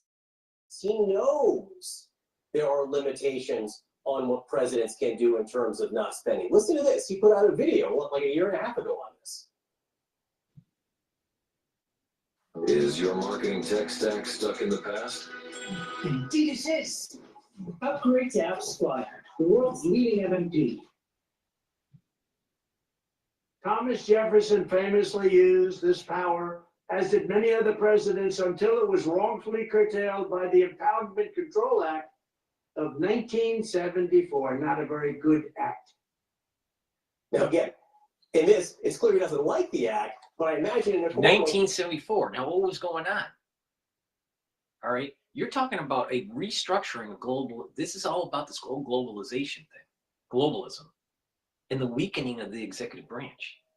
Because by weakening the executive branch, and you have the puppet masters controlling Congress, what happens is that you can weaken the country. And this is why I keep on saying that ultra-liberal agendas that weaken the God, country, and family pillars weakens the society, weakens the country to the point where it's easy to take control and have it integrated into an uber government, a one world order. All right. The executive branch can be a way to stop that. But if you weaken the powers of the executive branch, now we don't want kings. We don't want absolute authority by the executive branch. That's wrong. That's just, we don't want that. Right? But the thing is that Congress has been trying to erode the Constitution, the Constitution, constitutional authority, let's say, of the executive branch by doing these new bills or new laws. Now, 74, what was going on in 74? Oh, that was like Watergate, and that was demonizing the Republican Party, and that was, you know, around that time was when Nixon got out of Vietnam. All right, so we got problems here. We got to really start thinking about, well, wait a minute here. Why is Congress making these laws? Is it really because of out of control executive branch? Or is it because it is a backdoor for a weakening of the country, so the country gets integrated into a new world order? It's getting more integrated with the UN. It's not by accident that Trump is saying, hey, we don't want to be we don't want to be part of WHO. We don't want to be a part of the UN. We don't want to be beholden to a international community that is antithetical to our ideals. But you have the liberals wanting that integration. The liberals literally want to destroy this country. Now, my memory serves me, I could be wrong, but I believe that this, I'd have to look it up. But I thought he was the lawyer for Bush Jr. But I need to look that up. There might be another Asian lawyer that was tied to the White House. He may have been part of Obama's administration, but I want to look that up before I say it. But I thought he was the lawyer for Bush Jr. One could say he knows it's there. Oh, that's absolutely right. Again, you know, the Trump administration, in my view, likes the legalities of much earlier times. So going back to Jefferson, and you know that was enacted during President Nixon's period. And you know, some people will find that Nixon only signed it because he was too enmeshed in the Watergate scandal to really be able to object to it. But certainly in the court, they're going to say that he's violating that. And unquestionably, what the Trump folks are going to argue is that the act itself is unconstitutional. So that's good. That will head directly to the Supreme Court. And, you know, despite the extreme conservative majority right now, this is a pretty questionable one because it's a classic separation of powers issue. It's a classic separation of powers. When Congress decides to do something, particularly if you look at this memo, which the White House put out. It's not saying we want to spend the money on this cause that Congress voted on in a different way or a certain way. It says that we just don't like what Congress decided to do. So that's going against an actual law passed by a majority in Congress and signed by a president, correct?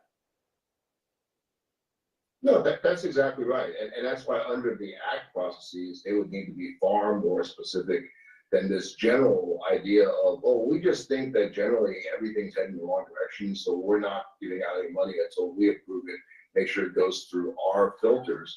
But you can't do that. I mean, this is money that's already been appropriated, and the damage is enormous. I mean, even this issue about not going to individuals is fuzzy, because while they're exempting that on its face, there's money that is federal money goes to state agencies to distribute to individuals. So it's very easy to see how it really wipes out a lot of benefits for individuals too. Again, possible that he does have some authority to do it temporarily. Whether or not he intends this to be temporary, we will see. How far it goes from here, also to be determined. Shamu, thank you so much for explaining. I don't know. I think that what Trump's doing is right. Don't stop wasting taxpayer money on stupid stuff, even if Congress wants that. You know, the thing is that this is how the Democratic Party gets votes. They push these agendas, they spend wastefully, and they go, oh, right, we're going to vote for the Democrat. You know what? My country is going to hell because of blue-haired liberals. Please go to my store, the-studio-reykjavik.com. Get the ashwagandha root and the turmeric and lignans. All right, these supplements is a stack. All right, the lignans, the ashwagandha, and the turmeric as a stack is one of the pillars that I was mentioning earlier. That pillar is to bring down inflammation and boost up your immune system. So ashwagandha root brings down your blood glucose levels, controls your cortisol levels, brings down inflammation. Turmeric is an antioxidant, so it's soaking up free radicals, and it also brings down inflammation. And lignans is a powder. You mix it with soft foods or with filtered water and take that every day, and that will bring down inflammation and soak up free radicals and also improve your endocrine system. So when you take these together, you're really targeting and bringing down those pro-inflammatory cytokines. All right. Now, when you take these together, not only are you boosting your immune system, but you're also helping with your cardiovascular system, because vascularly, if you have inflammation, you're increasing the chances of plaque buildup. And by bringing down that inflammation, and you do that consistently with some other supplements, you can actually reduce plaque, not just reduce the buildup of additional plaque, but you will be able to reduce plaque. So please go to my store, the-studio-reykjavik.com, bring down inflammation, boost up your immune system, and help with your cardiovascular system by stacking ashwagandha root, the turmeric, and the lignans together. This is a great stack. Please go to my store, the-studio-reykjavik.com. Now, I try to help with people saying, hey, you know, they don't have a lot of money and they can't get all the supplements. I understand people's cash flow issues. I have the discount 5 that you can use on any order. It's discount 5, all caps, and number 5. And I've built up these different boxes, the longevity boxes and the anti-aging boxes, where the items that are in the box are cheaper when you buy it in a box than if you buy them individually on the store. So there's 2 ways to save money. So please go to my store, the-studio-reykjavik.com, follow my protocol. Maybe you can't afford everything I do. Maybe you can, but take charge of your health. It's a holistic approach. It's about proper supplementation, proper diet, proper exercise, proper balancing, proper stretching, proper sleep. You got to train your mind, proper mindfulness. When you do this together, you can slow down the aging process and get healthy. 2 big diseases that are costing billions and billions and billions of dollars in healthcare costs are diabetes and heart disease in the United States. And I just gave you, throughout this transmission, the solution to lowering healthcare costs by taking a holistic approach and changing your lifestyle with all these different modalities. Proper supplementation, proper diet, proper exercise, and all these other things holistically can mitigate many, many, many of the diseases that the United States, the chronic diseases that the United States has. The two big ones, diabetes and heart disease. It's up to you to listen, but I just gave the solution to saving money at the societal level. Now, at your personal level, you'll spend more money when you're in later years, when you have disease, trying to control your heart disease, trying to control your diabetes. You will spend more money in your geriatric years than this maintenance protocol. And the added benefit of the maintenance protocol is that you're going to have more vitality in your geriatric years. You don't follow, you're not going to have the vitality, and it's going to cost you more because now you're on pharmacopoeia. Do you really want to be on pharmacopoeia? Or do you want to take my advice and have vitality? It's up to you. Now, again, I'm older than Alex Jones.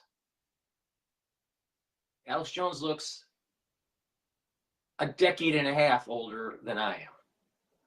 Or more than that, all right? So, you know, the proof's in the pudding. Please go to my store, the-studio-reykjavik.com. Follow my protocol. It fucking works.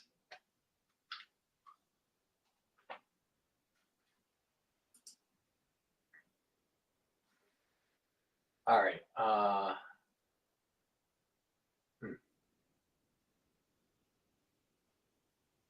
This is interesting. You know what? Maybe.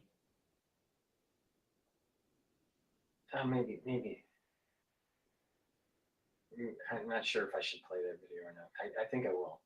All right. I've never seen this guy before. His name's Dave Garage. And he's an ex-Microsoft guy. All right. He's going to explain DeepSeek R1. It's not that long of a video, so let's play it. I think it'll be interesting. When you can set up reliable Spectrum internet in minutes, you can feel at home in minutes. You're not home until you're connected. Get Spectrum.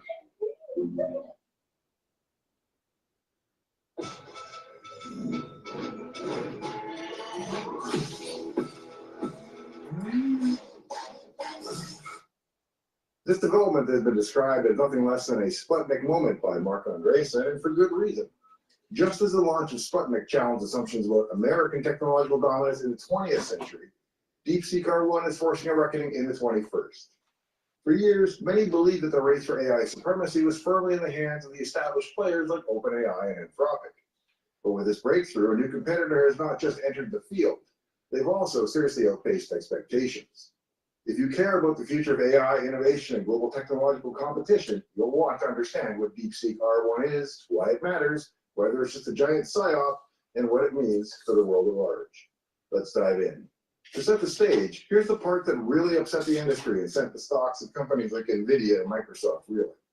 Not only does DeepSeek R1 meet or exceed the performance of the best American AI models like OpenAI's O1, they did it on the cheap, reportedly for under $6 million. And when you compare that to the tens of billions already invested, if not more, here to achieve similar results, not to mention the $500 billion discussion around Stargate, it's cause for alarm. Because not only does China claim to have done it cheaply, but they reportedly did it without access to the latest of NVIDIA's chips. If true, it's akin to building a Ferrari in your garage out of spare Chevy parts. And if you can throw together a Ferrari in your shop on your own, and it's really just as good as a regular Ferrari, what do you think that does to Ferrari prices? So it's a little bit like that. And just what is DeepSeek R1? It's a new language model designed to offer performance that punches above its weight. trained on a smaller scale, but still capable of answering questions, generating text, and understanding context. And what sets it apart isn't just the capabilities, but the way that it's been built. DeepSeek is designed to be cheap, efficient, and surprisingly resourceful, leveraging larger foundational AIs like OpenAI's GPT-4 or Meta's Llama as scaffolding to create something much larger. Let's unpack that.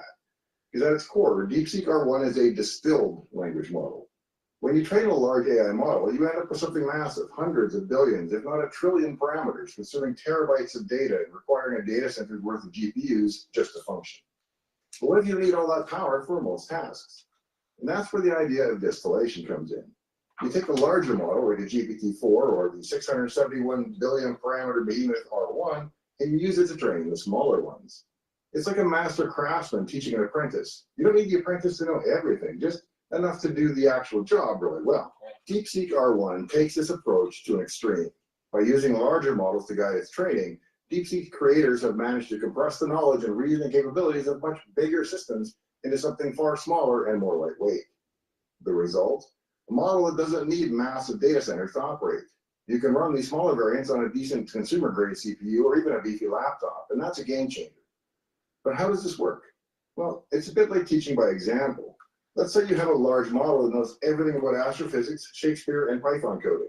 And instead of trying to replicate that raw computational power, DeepSeek R1 is trying to mimic the outputs of the larger model for a wide range of questions and scenarios. By carefully selecting examples and iterating over the training process, you can teach the smaller model to produce similar answers without needing to store all that raw information itself. It's kind of like copying the answers without the entire library. And here's where it gets even more interesting. Because DeepSeek didn't just rely on a single large model for the process. It used multiple AIs, including some open source ones like Meta's Llama, to provide diverse perspectives and solutions during the training. Thinking of it as something like a panel of experts to train one exceptionally bright student. By combining insights from different architectures and data sets, DeepSeek R1 achieves a level of robustness and adaptability that's rare in such a small model. It's too early to draw very many conclusions, but the open source nature of the model means that any biases or filters built into the model should be discoverable in the publicly available weights, which is a fancy way of saying that it's hard to hide that stuff when the model is open source. In fact, one of my first tests was to ask DeepSeek what famous photo depicts a man standing in front of a line of tanks. It correctly answered the Tiananmen Square protests, the significance of the photo, who took it, and even the censorship issues surrounding it. Of course, the online version of DeepSeek may be completely different because I'm running it offline locally. And who knows what version I get within China, but the public version that you can download seems solid and reliable. So why does all this matter? Well, for one, it dramatically lowers the barrier to entry for AI.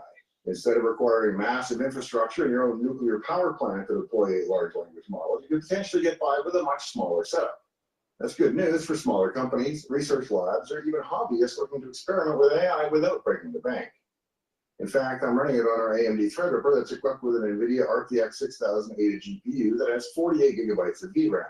And I can run the very largest 671 billion parameter model, and it still generates more than 4 tokens per second. And even the 32 billion version runs, I say, on my MacBook Pro, and the smaller ones run down to the Aura Nano for $249. But there's a catch. Building something on the cheap has some risks. For starters, smaller models often struggle with the breadth and depth of knowledge that the larger ones have. They're more prone to hallucinations, generating confident but incorrect responses sometimes, and they might not be as good at handling highly specialized or nuanced queries. Additionally, because these smaller models rely on training data from the larger ones, they're only as good as their teachers. So for errors or biases in the large models that they train on, those issues can trickle down into the smaller ones. And then there's the issue of scaling. DeepSeek's efficiency is impressive, but it also highlights the trade-offs involved. By focusing on cost and accessibility, DeepSeek R1 might not compete directly with the biggest players in terms of cutting-edge capabilities. Instead, it carves out an important niche for itself as a practical, cost-effective alternative. In some ways, this approach reminds me a bit of the early days of personal computing. Back then, you had massive mainframes dominating the industry, and then along came these scrappy little PCs that couldn't quite do everything but were good enough for a lot of the work. Fast forward a few decades, and the PC revolutionized computing. DeepSeek might not be GPT-5, but it could pave the way for a more democratized AI landscape where advanced tools aren't confined to a handful of tech giants.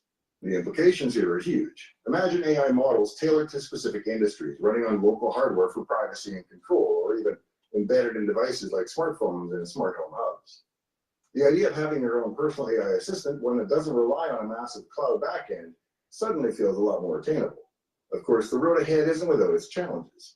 DeepSeek and models like it must prove that they can handle real-world tasks reliably, scale effectively, and continue to innovate in a space dominated so far by much larger competitors.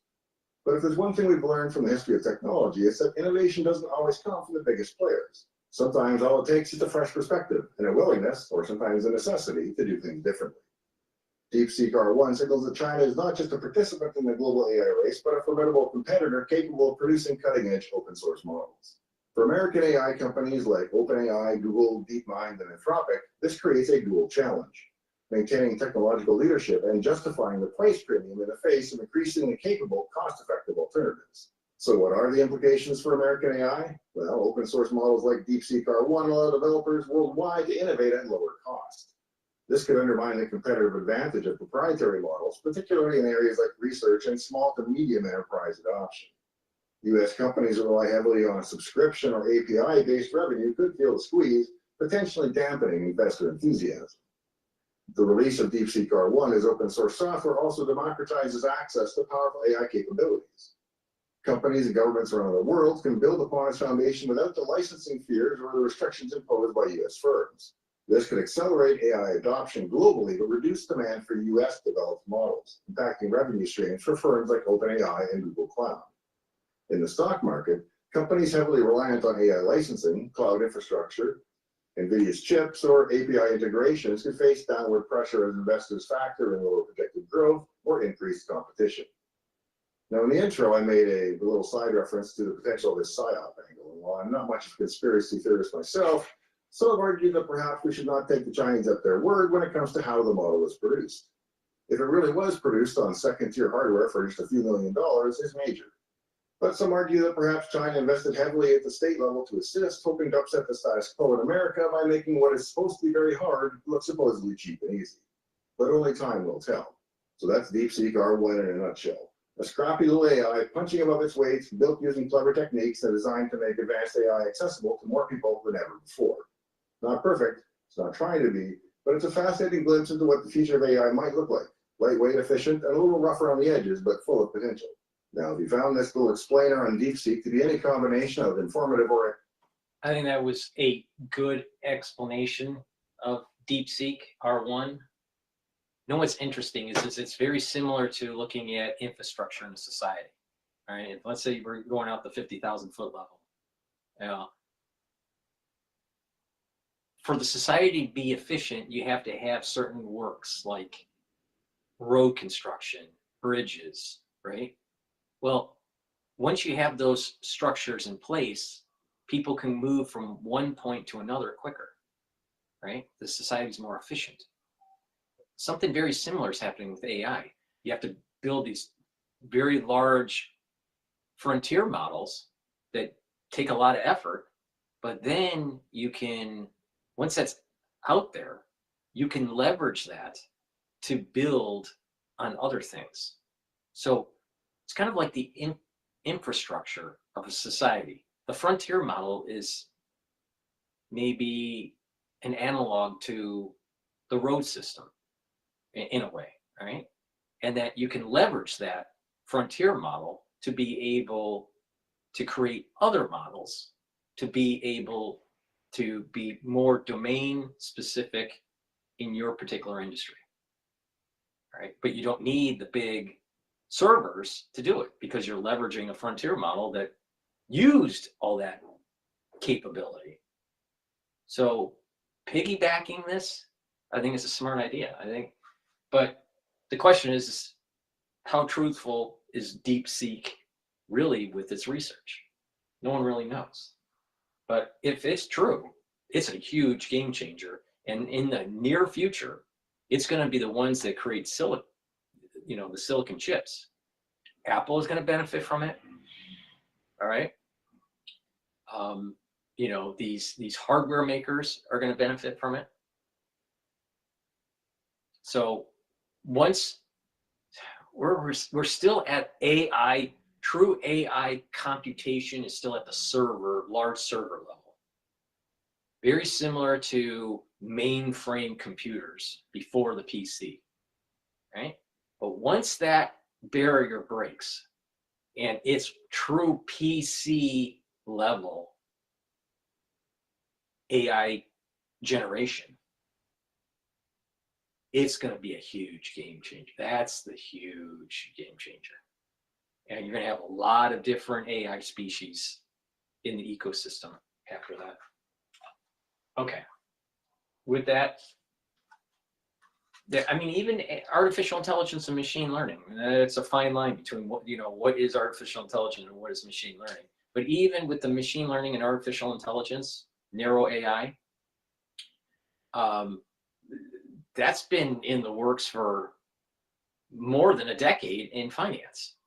The training models are the price, price and market data to train a model to be able to trade, to train an agent to be able to be a short seller or a long buyer, right? So you can train these agents to buy, sell a certain commodity with all the market telemetry, all the market data for that particular commodity or that particular asset class. And it gets really interesting when you start building correlation studies and the AI learns the correlation studies. So, this has been people in finance, because of the high frequency of data, was a perfect research environment to develop machine learning algorithms and narrow AI. So this is nothing new, and they were doing it all local. They were running on MATLAB, and they were, researchers that are building these things or, training their AI models, off of just market data, and it's pretty impressive. But it was very narrow.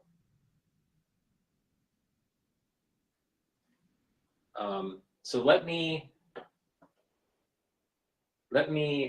switch to Bloomberg here for a sec. See what Bloomberg has to say. Happening in the market overall is this, I think, pent-up demand for new projects. I think a lot of people, because of COVID and because of federal monies that were given to them that have now sort of burned off, you can see this pent-up demand to come with your new project at this point coming to the market. One of the themes that I think we just observed today is kind of the natural disasters and how will that impact the municipal bond market? From your perspective, how do you think that's going to play out? Because it seems to be a thing. It's a real issue. Yeah. So think about what BAM does. We spend 99% of our time looking at things that happen not very frequently. One of the things we focus on are natural disasters. So if you think about hurricanes, floods, earthquake risk, and right now wildfires, these are all things that we incorporate into our underwriting process.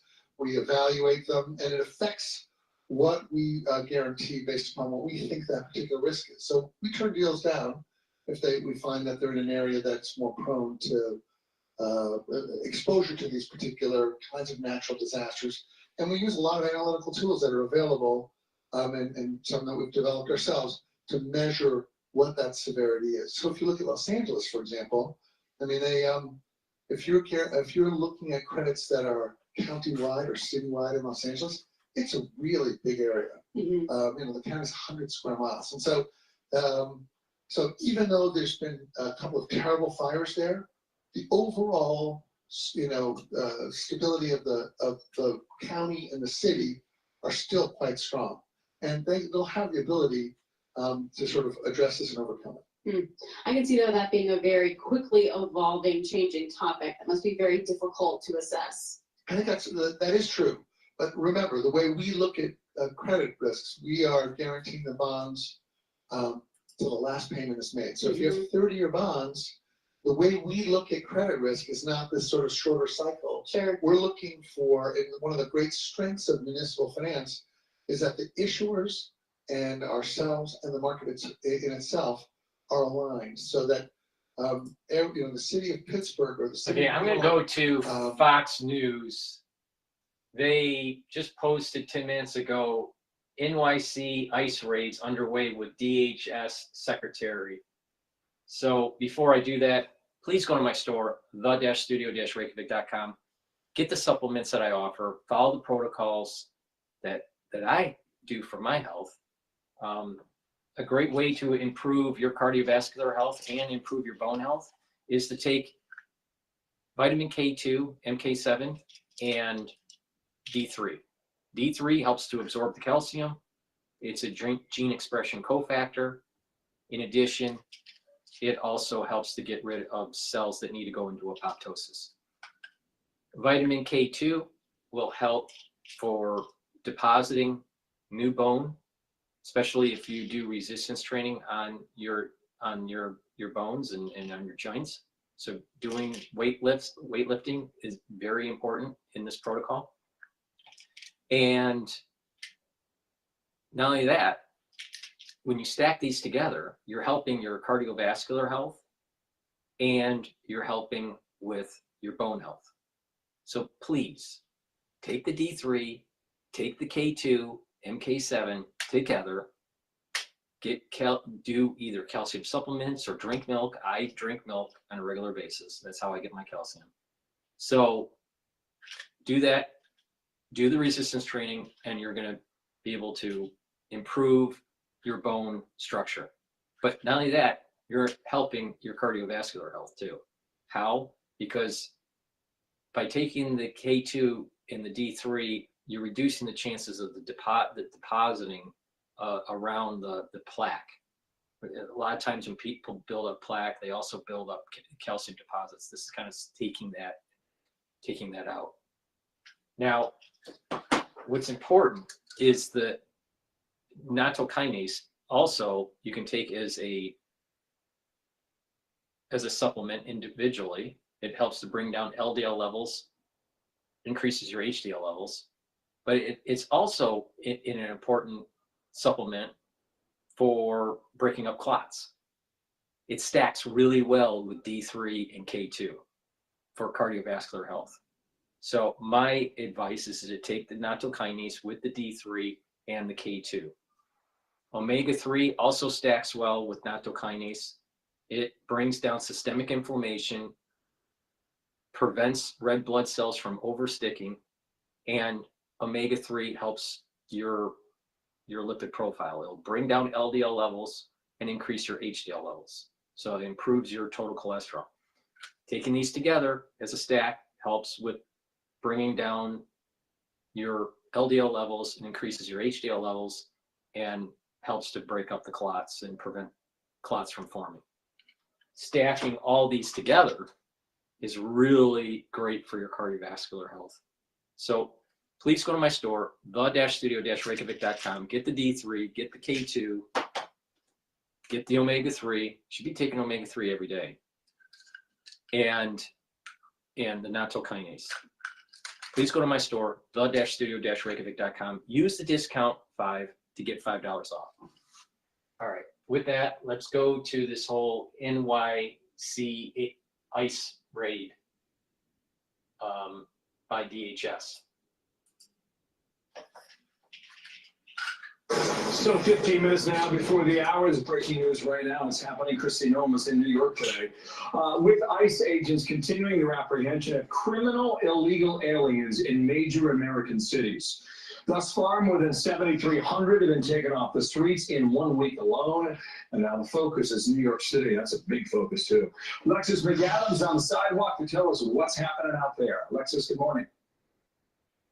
Hey, Bill, well, we talked about it for months, the migrant crime all across the Big Apple. So now those crackdowns are here. As we speak, ICE is raiding areas, specifically out in the Bronx, and they're looking to target, Bill, migrants who they say are dangerous, including a Venezuelan man who was arrested earlier this morning who they say is dangerous. Take a look here, okay? This is some of the video. These guys rolled out into the streets of New York around 3 o'clock this morning. ICE agents out there on the streets. DHS showing us this video of the suspect cuffed, taken into custody out in the Bronx. The Venezuelan migrant arrested on these charges, okay, kidnapping, assault, and burglary. Authorities say he crossed into the U.S. illegally at some point and had a warrant for his arrest out in Colorado, so they were looking for him for quite some time. Leading the charge this morning, DHS Secretary Kristi Noem, who says she's on the ground doing exactly what President Trump promised the American people. This was a multi-agency effort. Federal, state, local partners, you name it, they're all out there. The ICE raids aim to remove violent criminals who are not supposed to be in this country in the first place. Back out here live, the raids are not just happening right here in New York City, but across the country. Been showing it to you since the start of the administration. This is something the president said he was going to do, including a raid out in Denver. Watch.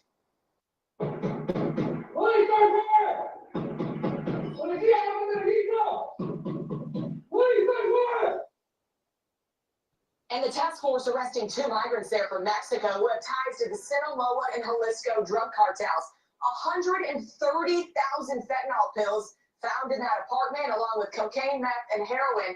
The border czar says this is just the start of these raids. Back out here in New York, they've already arrested a suspect who they say is a suspected terrorist who was hiding out in New York the other day, and they got him behind bars. So this continues as these guys are still out in the streets right now. Well, we could go for some time, too. Alexis, thank you. Nice to see you. Alexis McAdams outside of us today. All right, let's bring in retired NYPD Lieutenant Darren Porcher. Darren, great to have you with us this afternoon. I don't ever remember seeing Alejandro Mayorkas, on the street during ICE raids, helping to get rid of these people. And we know who they are. This is what gets me. They already know who these people are. They're just removing them. Right. Well, it's clearly we have diametric enforcement as relates to this administration compared to the prior administration. But it really begs the question, is quite telling, what the American people wanted was immigration reform. They want these illegal migrants that have come into this country to be removed, because you have a lot more people that have come to this country lawfully.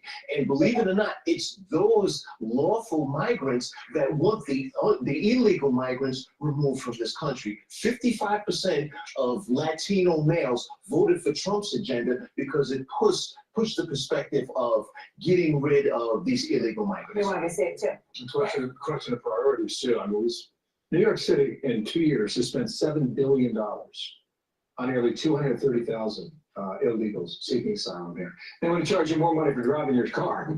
$7 billion? Wait, did he say 7 billion? Let me just rewind that for a second.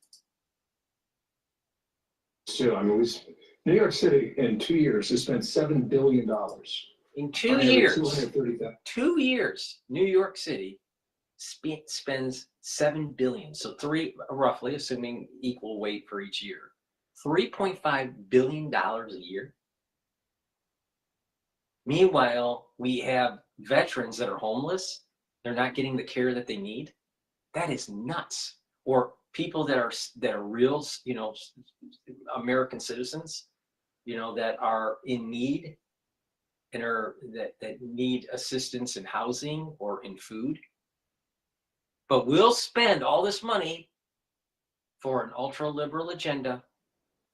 It's amazing. It's amazing how we treat our elderly and how we treat our veterans. It's so sad. I'll tell you, if we don't wake up on how we are treating our elderly and how we're treating our veterans, this country is gonna be flushed right down the toilet. Illegals seeking asylum here. They want to charge you more money for driving your car. It's short. Illegal immigrants, here we go, 759,000 total. However, 58,626 with criminal convictions or pending criminal charges. And that's the number that people like Tom Holm is going after.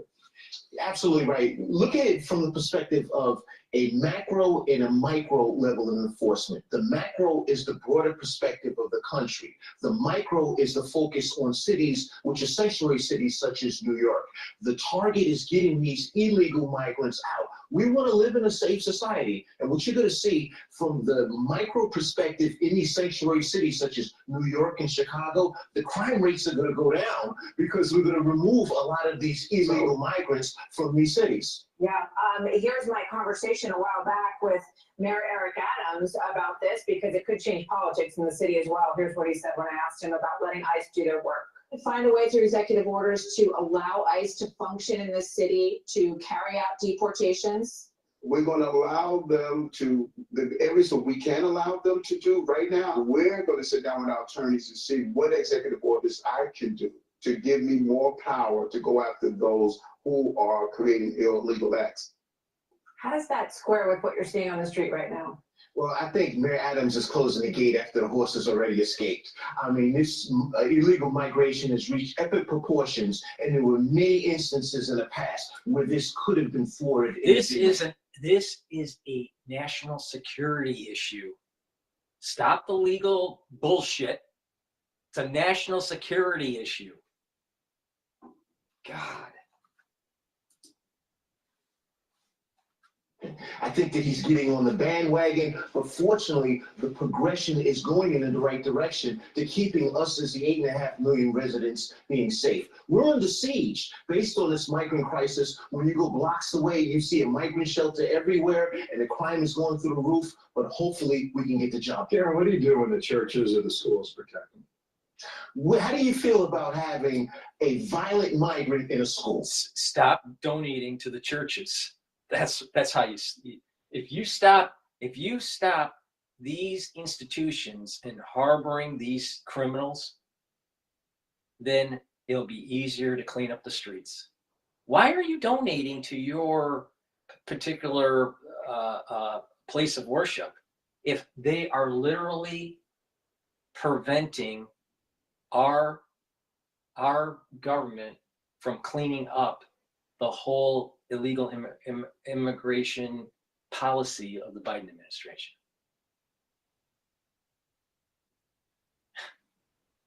Maybe they should lose status as a nonprofit. Maybe they should be taxed. So just think about that as a parent. Do you want a violent migrant in the schools? No. So there should be no holds barred. You should have the ability to go in there, if you have a warrant or not, to remove a violent individual from a school to ensure that our students are safe. Well, they talked about Chicago for weeks, and they pulled back and waited a few days. And now New York is in the crosshairs, and we'll see how it goes. Aaron, thanks. Nice to see you, sir. Thanks for coming on. Thanks. I think the best is yet to come. Yeah. Before we go to Bloomberg, please go to my store, the-studio-reykjavik.com.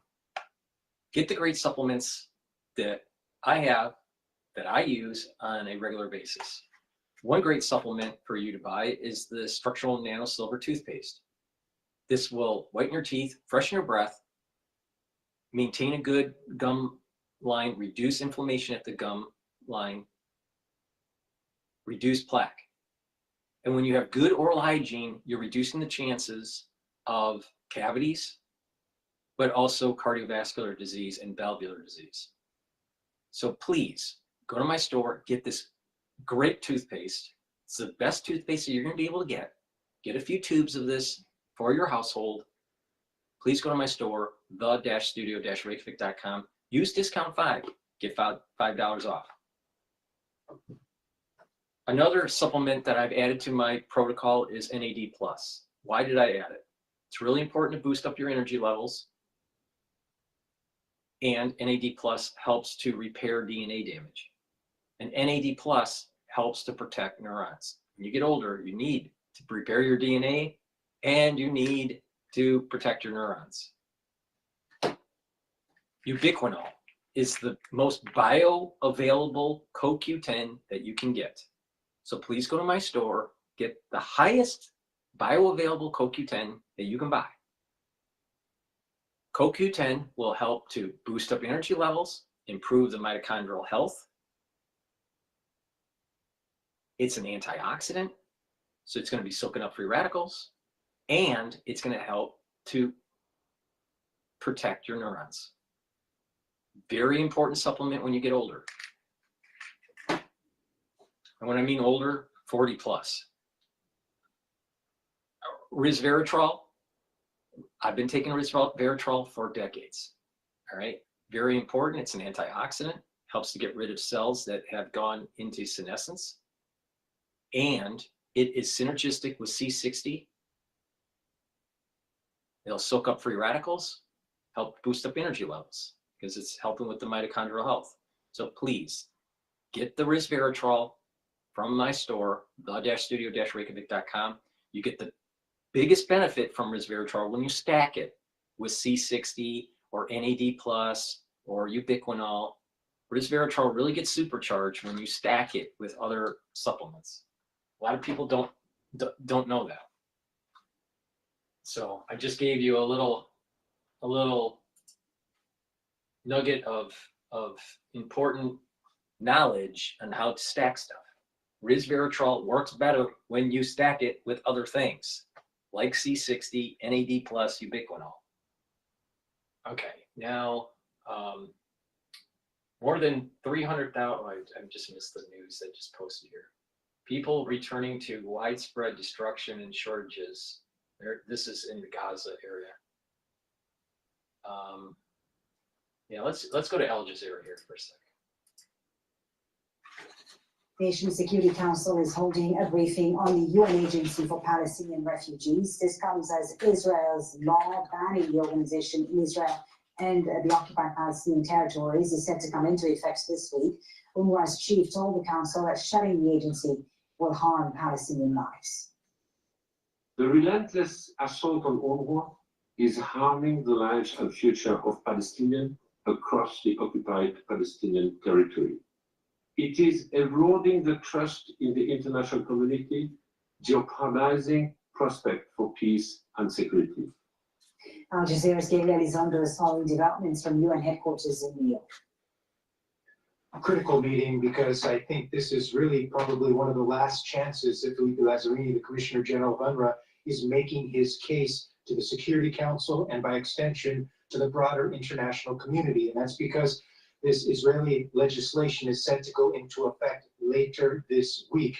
He laid out a whole string of ramifications on how this would affect Palestinians. But I can say it comes down to really two things I think that I want to highlight. Number one is if UNRWA is shut down and can no longer operate in Gaza, particularly, who's going to provide the services? Who's going to provide the healthcare? Who's going to provide the teachers, the schooling for hundreds of thousands of Palestinians that get this aid from UNRWA right now?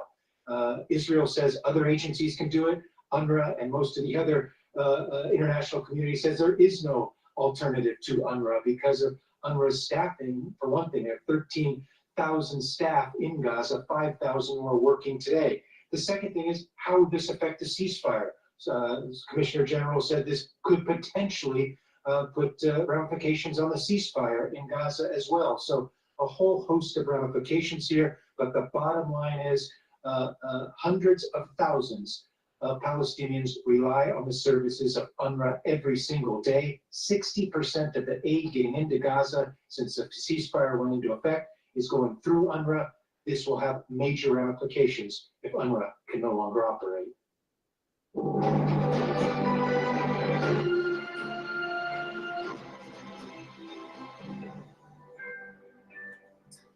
In other words, dozens of people have been killed and hundreds wounded in the Democratic Republic of Congo's eastern city of Goma as rebels have taken control.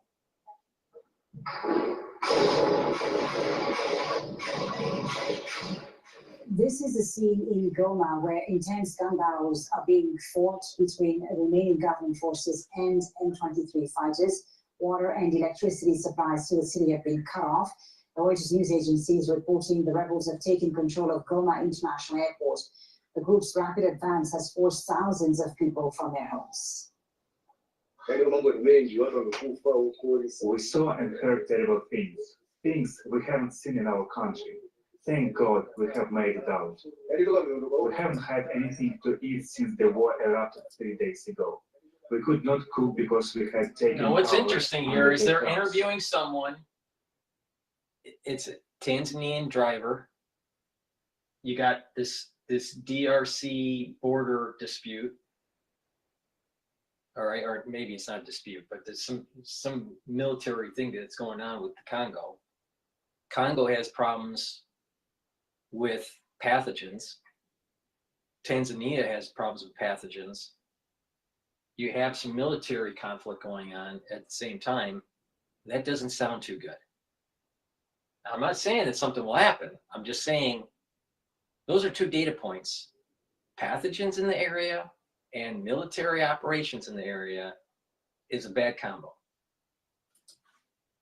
Instability in the region. Bullets and bombs were landing just next to us the whole time. Meanwhile, protesters have attacked several embassies in the capital of Democratic Republic of Congo.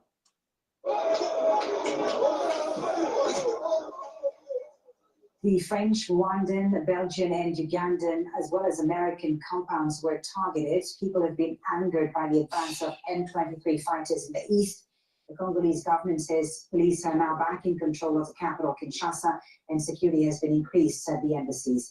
Let's go live to Malcolm Webb, who's following developments for us from Nairobi. Malcolm, tell us about the situation in the east, in Goma. Are the M23 fighters firmly in control of the city, or are they still facing resistance from government troops? M23 fighters are in control. Now, think about it. What is keeping this stuff at bay in terms of pathogens like Marburg? All right, and some other pathogen problems that they're having, and Mpox. It's healthcare workers treating patients and creating these zones of inoculation to prevent outbreak. All right. If you have a government that is unstable, there's an increased probability of breakout of Marburg or Mpox. It is the control of most of the city since they started marching into the city on Sunday alongside Rwandan soldiers, and then early Monday morning announced they'd taken control. It was followed by almost 2 days of heavy gunfire and mortar fire in several parts of the city, which people in Goma say has now tailed off, leaving, as you mentioned, hundreds of people injured in hospitals and many more unable to access medical treatment because of the fighting in the streets, as well as people in displacement camps who've lost access to food aid. The power has been off for at least 4 days, affecting communications. Thousands have fled over the border to neighboring Rwanda. Thank you very much for the updates. That's Al Jazeera's Malcolm Webb in Nairobi. Well, earlier I spoke to Phil Clark, who's a professor of international politics at SOAS University, focusing on conflicts in Central Africa. He explains why he thinks the Congolese are angry at international partners.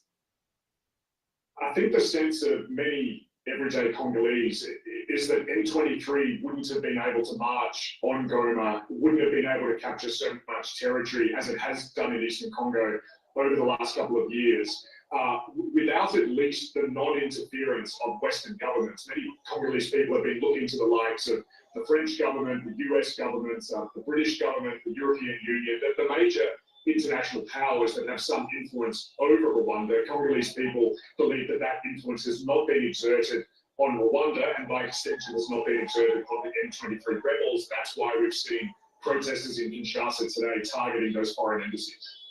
I think it shows just how important Rwanda has made itself to those international partners. If you look at the relationship between Rwanda and France, for example, in the last couple of years, a very important strategic alliance between those two countries has been forged. Rwanda is providing peacekeeping troops in Mozambique, protecting Total and other French business interests in that part of Africa. So France is very reluctant to rein Rwanda in because of that relationship that it has with the Rwandan government. In terms of the US, I think Rwanda is capitalizing on the presidency of Donald Trump and a sense that Trump will turn a blind eye to what is taking place in Africa. He seems to have no appetite for getting involved in these kinds of African conflicts. I think Rwanda has calculated that the US won't exert pressure here, and so it can continue to back M23 in the way that it has over the last year or two.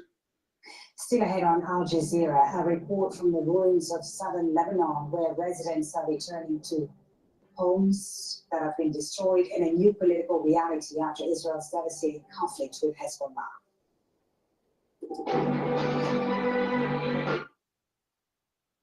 All right, so now, so what I want to do is just plug a couple more products here.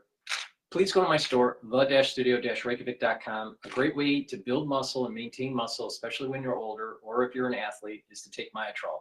Myotrol also helps to boost up your mitochondrial health, so you'll have more ATP. That is very important for muscle maintenance. Take Myotrol every day. If you're older, also do some resistance training. If you're an athlete, keep on doing your training, but to get those strength gains, additional strength gains, taking Myotrol will help you. And also, you'll notice that because this reduces inflammation, your recovery is better too. So please go to my store, the-studio-reykjavik.com, and get the Myotrol. This stacks really well with the Gladiator Barley. Dual purpose product like olive leaf extract helps to improve your cardiovascular health, right? Brings down inflammation and brings down LDL, increases your HDL levels. That helps with your cardiovascular system. And olive leaf extract helps with the immune system by bringing down the inflammatory response. Remember what I said, chronic inflammation leads to your immune system going down, and chronic inflammation also exacerbates cardiovascular disease. So you want to bring down that inflammatory response. So take olive leaf extract. This is a very high quality supplement. Please go to my store, the-studio-reykjavik.com. Make sure you use discount 5 on any of the products or on any order. You can use the discount once for every order you do. C60, very strong antioxidant. This is one of the pillars of the 4 pillars that I was mentioning earlier. This, you take a teaspoon a day, take it every day, and it'll soak up those free radicals, bring down the stress levels in the cell, and improve the health of the mitochondria. So your ATP will go up, and with better performance of cells and tissues and organs, your body is going to perform better, and you're slowing down the aging process because you're soaking up those free radicals. So please go to my store, get the 2 ounce, the 4 ounce, or the 8 ounce configuration. You can get it in an avocado oil, MCT coconut oil, or extra virgin olive oil. Take a teaspoon a day. Please go to my store, the-studio-reykjavik.com, and stock up on C60. Really important. It's one of the major pillars of this protocol. I take it every day. I take a teaspoon a day. All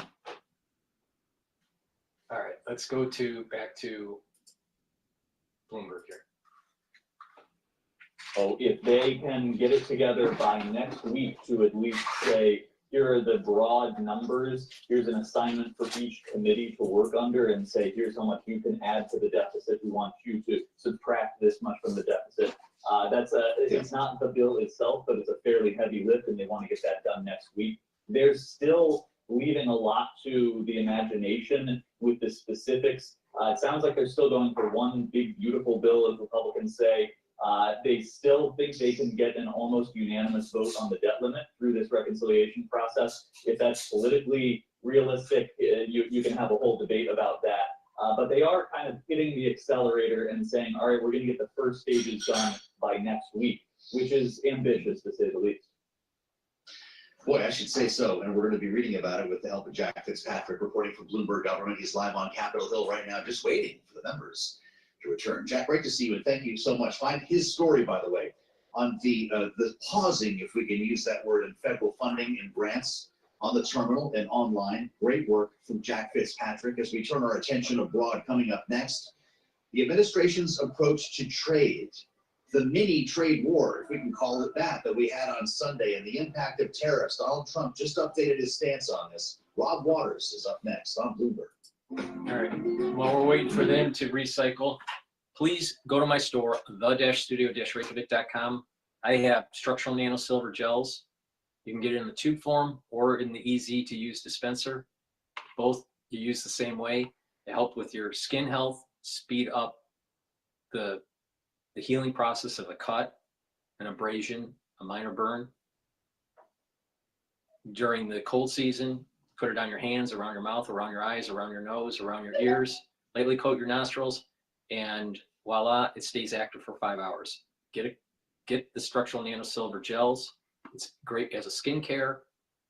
be prepared. Make sure you have it at your desk, at work when you need it, or in your home when you need it. So please stock up, get the structural nano silver gels. Please go to my store, the-studio-reykjavik.com. Use discount 5. It's all caps, discount, and the number 5, you get $5 off. All right, so let's, all right, the Senate is voting on Duffy as Transportation Secretary right now. Right now, the roll call vote is 40 yeas and 13 nays at the moment. All right, let's go to Al Jazeera here for a second.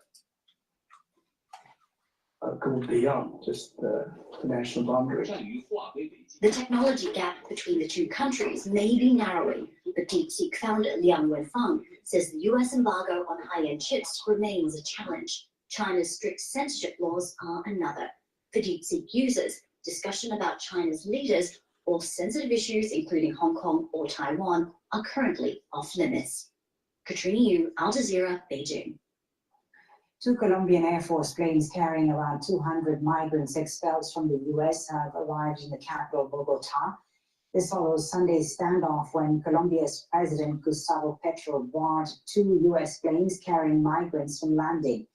Both countries imposed retaliatory tariffs on each other's goods, but reached a deal a short while after. Now, Italy's Prime Minister says she's being placed under investigation by prosecutors in Rome for repatriating a Libyan suspect wanted by the International Criminal Court. Giorgia Meloni says she is suspected of aiding and abetting the crime, but says she will not I'm be going to go to intimidated. CNN here. Oh no, that video is too long. I was going to go to CNN. They were interviewing interviewing Collins. Collins was pressing the border czar. Maybe I'll play that. Let me start that video. I need women to know that you're not limited to anything other than living your life openly and honestly. Ask your healthcare provider if Biktarvy is right for you, and visit Biktarvy.com to view the important facts, including important warnings. A hot and steamy au jus is the king of dips. It enhances the flavor of everything. Roast beef, onions, cheese. I would dip everything in au jus if I... Just today, ICE says it has made 1,179 arrests. How many of those people have been convicted of crimes in the U.S.? I don't know exact numbers with me, but I'll give you an example. I was in Chicago yesterday for that operation, and everybody, but I think 4 were collateral arrests. Everybody else was a criminal. And when I walked out at the end of my shift, we already had, I think, 9 trained agua. 2 of them actually being charged with criminal crimes because here's an illegal alien gang member in the United States selling illegal guns in the neighborhood, and they even sold the switches, was turned the gun into fully automatic machine guns. We arrested, I think we had a total of 7 sexual predators, sexual crimes against children. We had 2 illegal aliens convicted of murder that were released by that state prison back to the streets. So everybody we arrested in Chicago yesterday was a significant public safety threat. There were several collateral arrests, so they happened to be there when we arrested the bad guy. So this operation right now is concentrated on public safety threats and national security threats throughout the country. So the majority of those yesterday did have criminal records, and do you believe the majority of today's numbers have criminal records? I won't see those numbers till midnight tonight, but again, we're focused on criminals. But I think you and I discussed before, but in sanctuary cities, you're going to see a higher number of collateral arrests. I mean, we're going to have more criminals, but there's going to be a big number of what we call collateral, because when we're forced into the neighborhood to find the bad guy, he's probably going to be with others, and we're not going to instruct ICE agents to ignore their oaths, ignore the law. If they're here illegally, they're going to go to jail too. And that's why I'm imploring the sanctuary cities, let us in the jail, arrest the bad guy in jail, where the community is safe, the officer's safe, the alien's safe. You notice that CNN is more concerned about the collaterals and not so concerned about getting rid of these gang members. They want to protect the collaterals. The thing is the collaterals are also here illegally. you're gonna get exactly what you don't want. And More when you agents in the say, neighborhood and more collateral arrests. when you say collateral arrest, you mean someone who doesn't have a criminal record, but is here, is an undocumented immigrant. They still get deported as well, right? You're not letting them go back to Undocumented. You know what's amazing is that I've heard this. I don't remember what video I played. Maybe I played it on one of the shows, or maybe I just listened to it when I was off air. But there is this video that I saw that said, you know, if you're an American citizen, you're driving your car, and let's say you're speeding and you're pulled over, and you don't have your license on you, that's being undocumented. You don't have the proper documentation, but you're here illegally. All right. The thing is that there is no such thing as undocumented immigrant. What that is you're illegal. They're just trying to whitewash it. They never had a document. It's not undocumented. It's just that they never had a document. It's amazing. There's just why can't CNN literally say illegal alien, which is the proper legal definition? That's the proper term. That's the legal term, illegal alien. Why can't they use that? But they have to use some ultra liberal bullshit and whitewash everything with wordsmithing. neighborhoods or to their jobs. Is that right? Yeah, if they're in the country legally, they're gonna get arrested too. Now that you're officially in your position, you've been here about a week on the job. We spoke to you last before you would actually come in formally to the role. Do you have a better target number for how many people you want to deport overall? As many as we can. My goal is, I think success is removing every criminal gang member out of this country, every public safety threat, illegal alien out of this country, every child trafficker, illegal alien out of this country. Then that aperture opens, right? We got 1.4 million illegal aliens in this country who had due process at great taxpayer expense. They were ordered removed by a federal judge and didn't leave. They became a fugitive. They're next. So we're going to keep opening that aperture and enforcing immigration law. And our door goes in the country illegally. Those who don't have a final order, those who have not been ordered by the immigration judge, if you're in the country illegally, you should leave. Because if we have to formally deport you, you can face anywhere from a 5 to 20-year bar from ever coming back, either as a student, a visitor visa, a tourist visa, or be petitioned by a U.S. citizen child. If you're in the country illegally, you haven't been ordered deported, leave and come back the right way, because there will be other opportunities. You're talking about going after public safety threats, national security threats first, but you just said that aperture is going to widen, meaning the scope of the people you're going to go after. How long do you anticipate before you're in that next phase where the aperture has gotten wider? Very soon.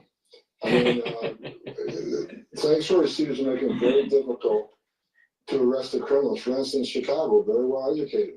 They've been educated how to defy ICE, how to hide from ICE. And I've seen many pamphlets from many NGOs. Here's how you escape ICE from arresting you. Here's what you need to do. They call it know your rights. I call it how to escape arrest. There's a warrant for your arrest, and they tell you how to hide from ICE. No, don't open your door. Don't answer questions. Okay, you can call it know your rights all you want, but they've been ordered for their removal. They've been ordered removed by a federal judge after due process at great taxpayer expense. They need to go. But if we got to play that cat and mouse game, that's what we're going to do to everyone we go. In terms of how you're messaging this, obviously you've been speaking publicly. We know that officials were told to be ready to be in front of the cameras. Agents were, that they could be around when these arrests were happening. We saw Dr. Phil was along and embedded with one of your teams. How much thought are you putting into making this kind of a made-for-TV moment in order to publicly message or whatever your strategic goal is here? Well, look, we got Kristi Noem, which is, she got her vote this weekend. You're going to see a lot more from Secretary of DHS. Should be out here talking much more. We've the new CBP commissioner that was being nominated, Rodney Scott. He will empower the chief patrol agents to talk. So we want all the frontline managers to talk throughout the country.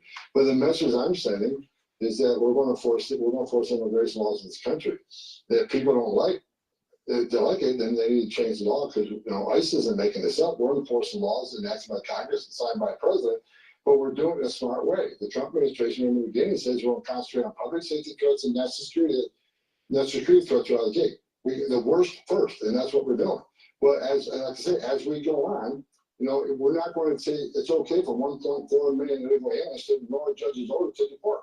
So they're going to be next, and we're going to keep opening that aperture up. So we're sending a message. It's not okay to be in this country illegally. It's not okay to enter this country illegally. It's a crime. It's about time that we actually had some common sense running our border system. This is exactly what America has been looking for. And you know what? I'll tell you, this is Homan, he's doing a great job. But of course CNN wants to demonize the Trump administration, and they want to wordsmith and not really pay attention that we actually have a national security threat at our border. Do you have a number of how many people you'd like to have deported by this time next year?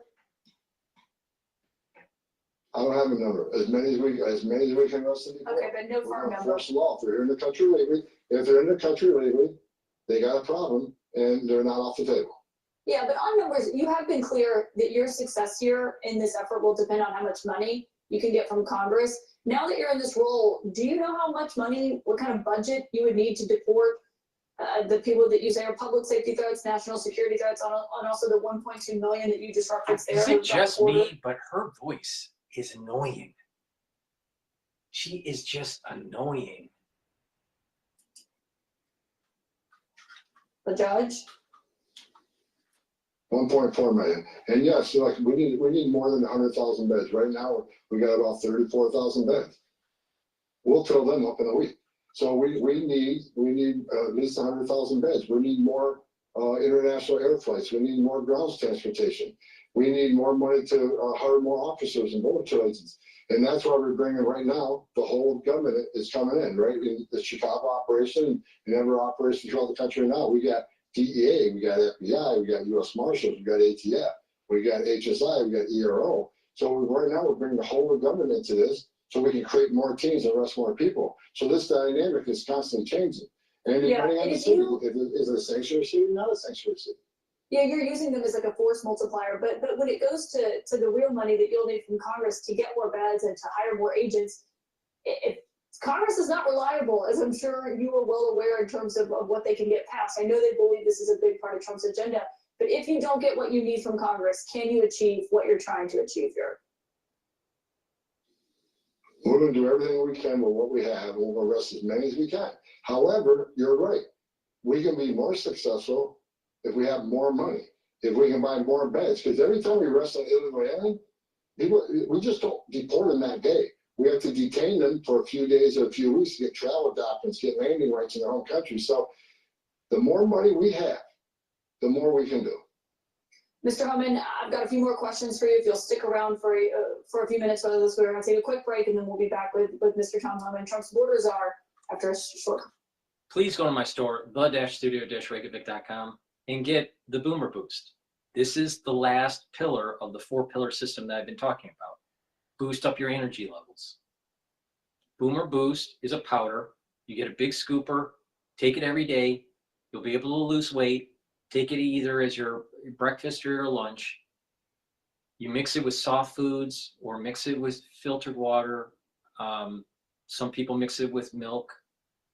But it's like a superfood. It has a lot of nutrients, all right? I have no time in this broadcast to be able to list all the nutrients in here. So please go to the label picture on my website for this. Take a look at it. It's pretty impressive, all right? So I've added this as another pillar to this anti-aging protocol and boost up your immune system. So Boomer Boost will help with your cardiovascular system. It will help you to lose weight. It'll help with your controlling blood glucose levels. It will help with building muscle and gaining strength. It'll help with your metabolism and boost up your energy levels. Really important, especially when you get older. And Boomer Boost helps with brain health. So you get lots of benefits from this. Please take this every day, either for breakfast or lunch. And you'll notice that you're losing weight. And if you're doing some working out, you know, resistance training and cardiovascular training, stretching and balancing exercises on a regular basis, you're going to get in shape. You're going to build more muscle. You're going to be healthier. This is a great way to do it. So please go to my store and get the Boomer Boost. Use discount 5. I also created a longevity boost box where you get Boomer Boost and your choice of barley, either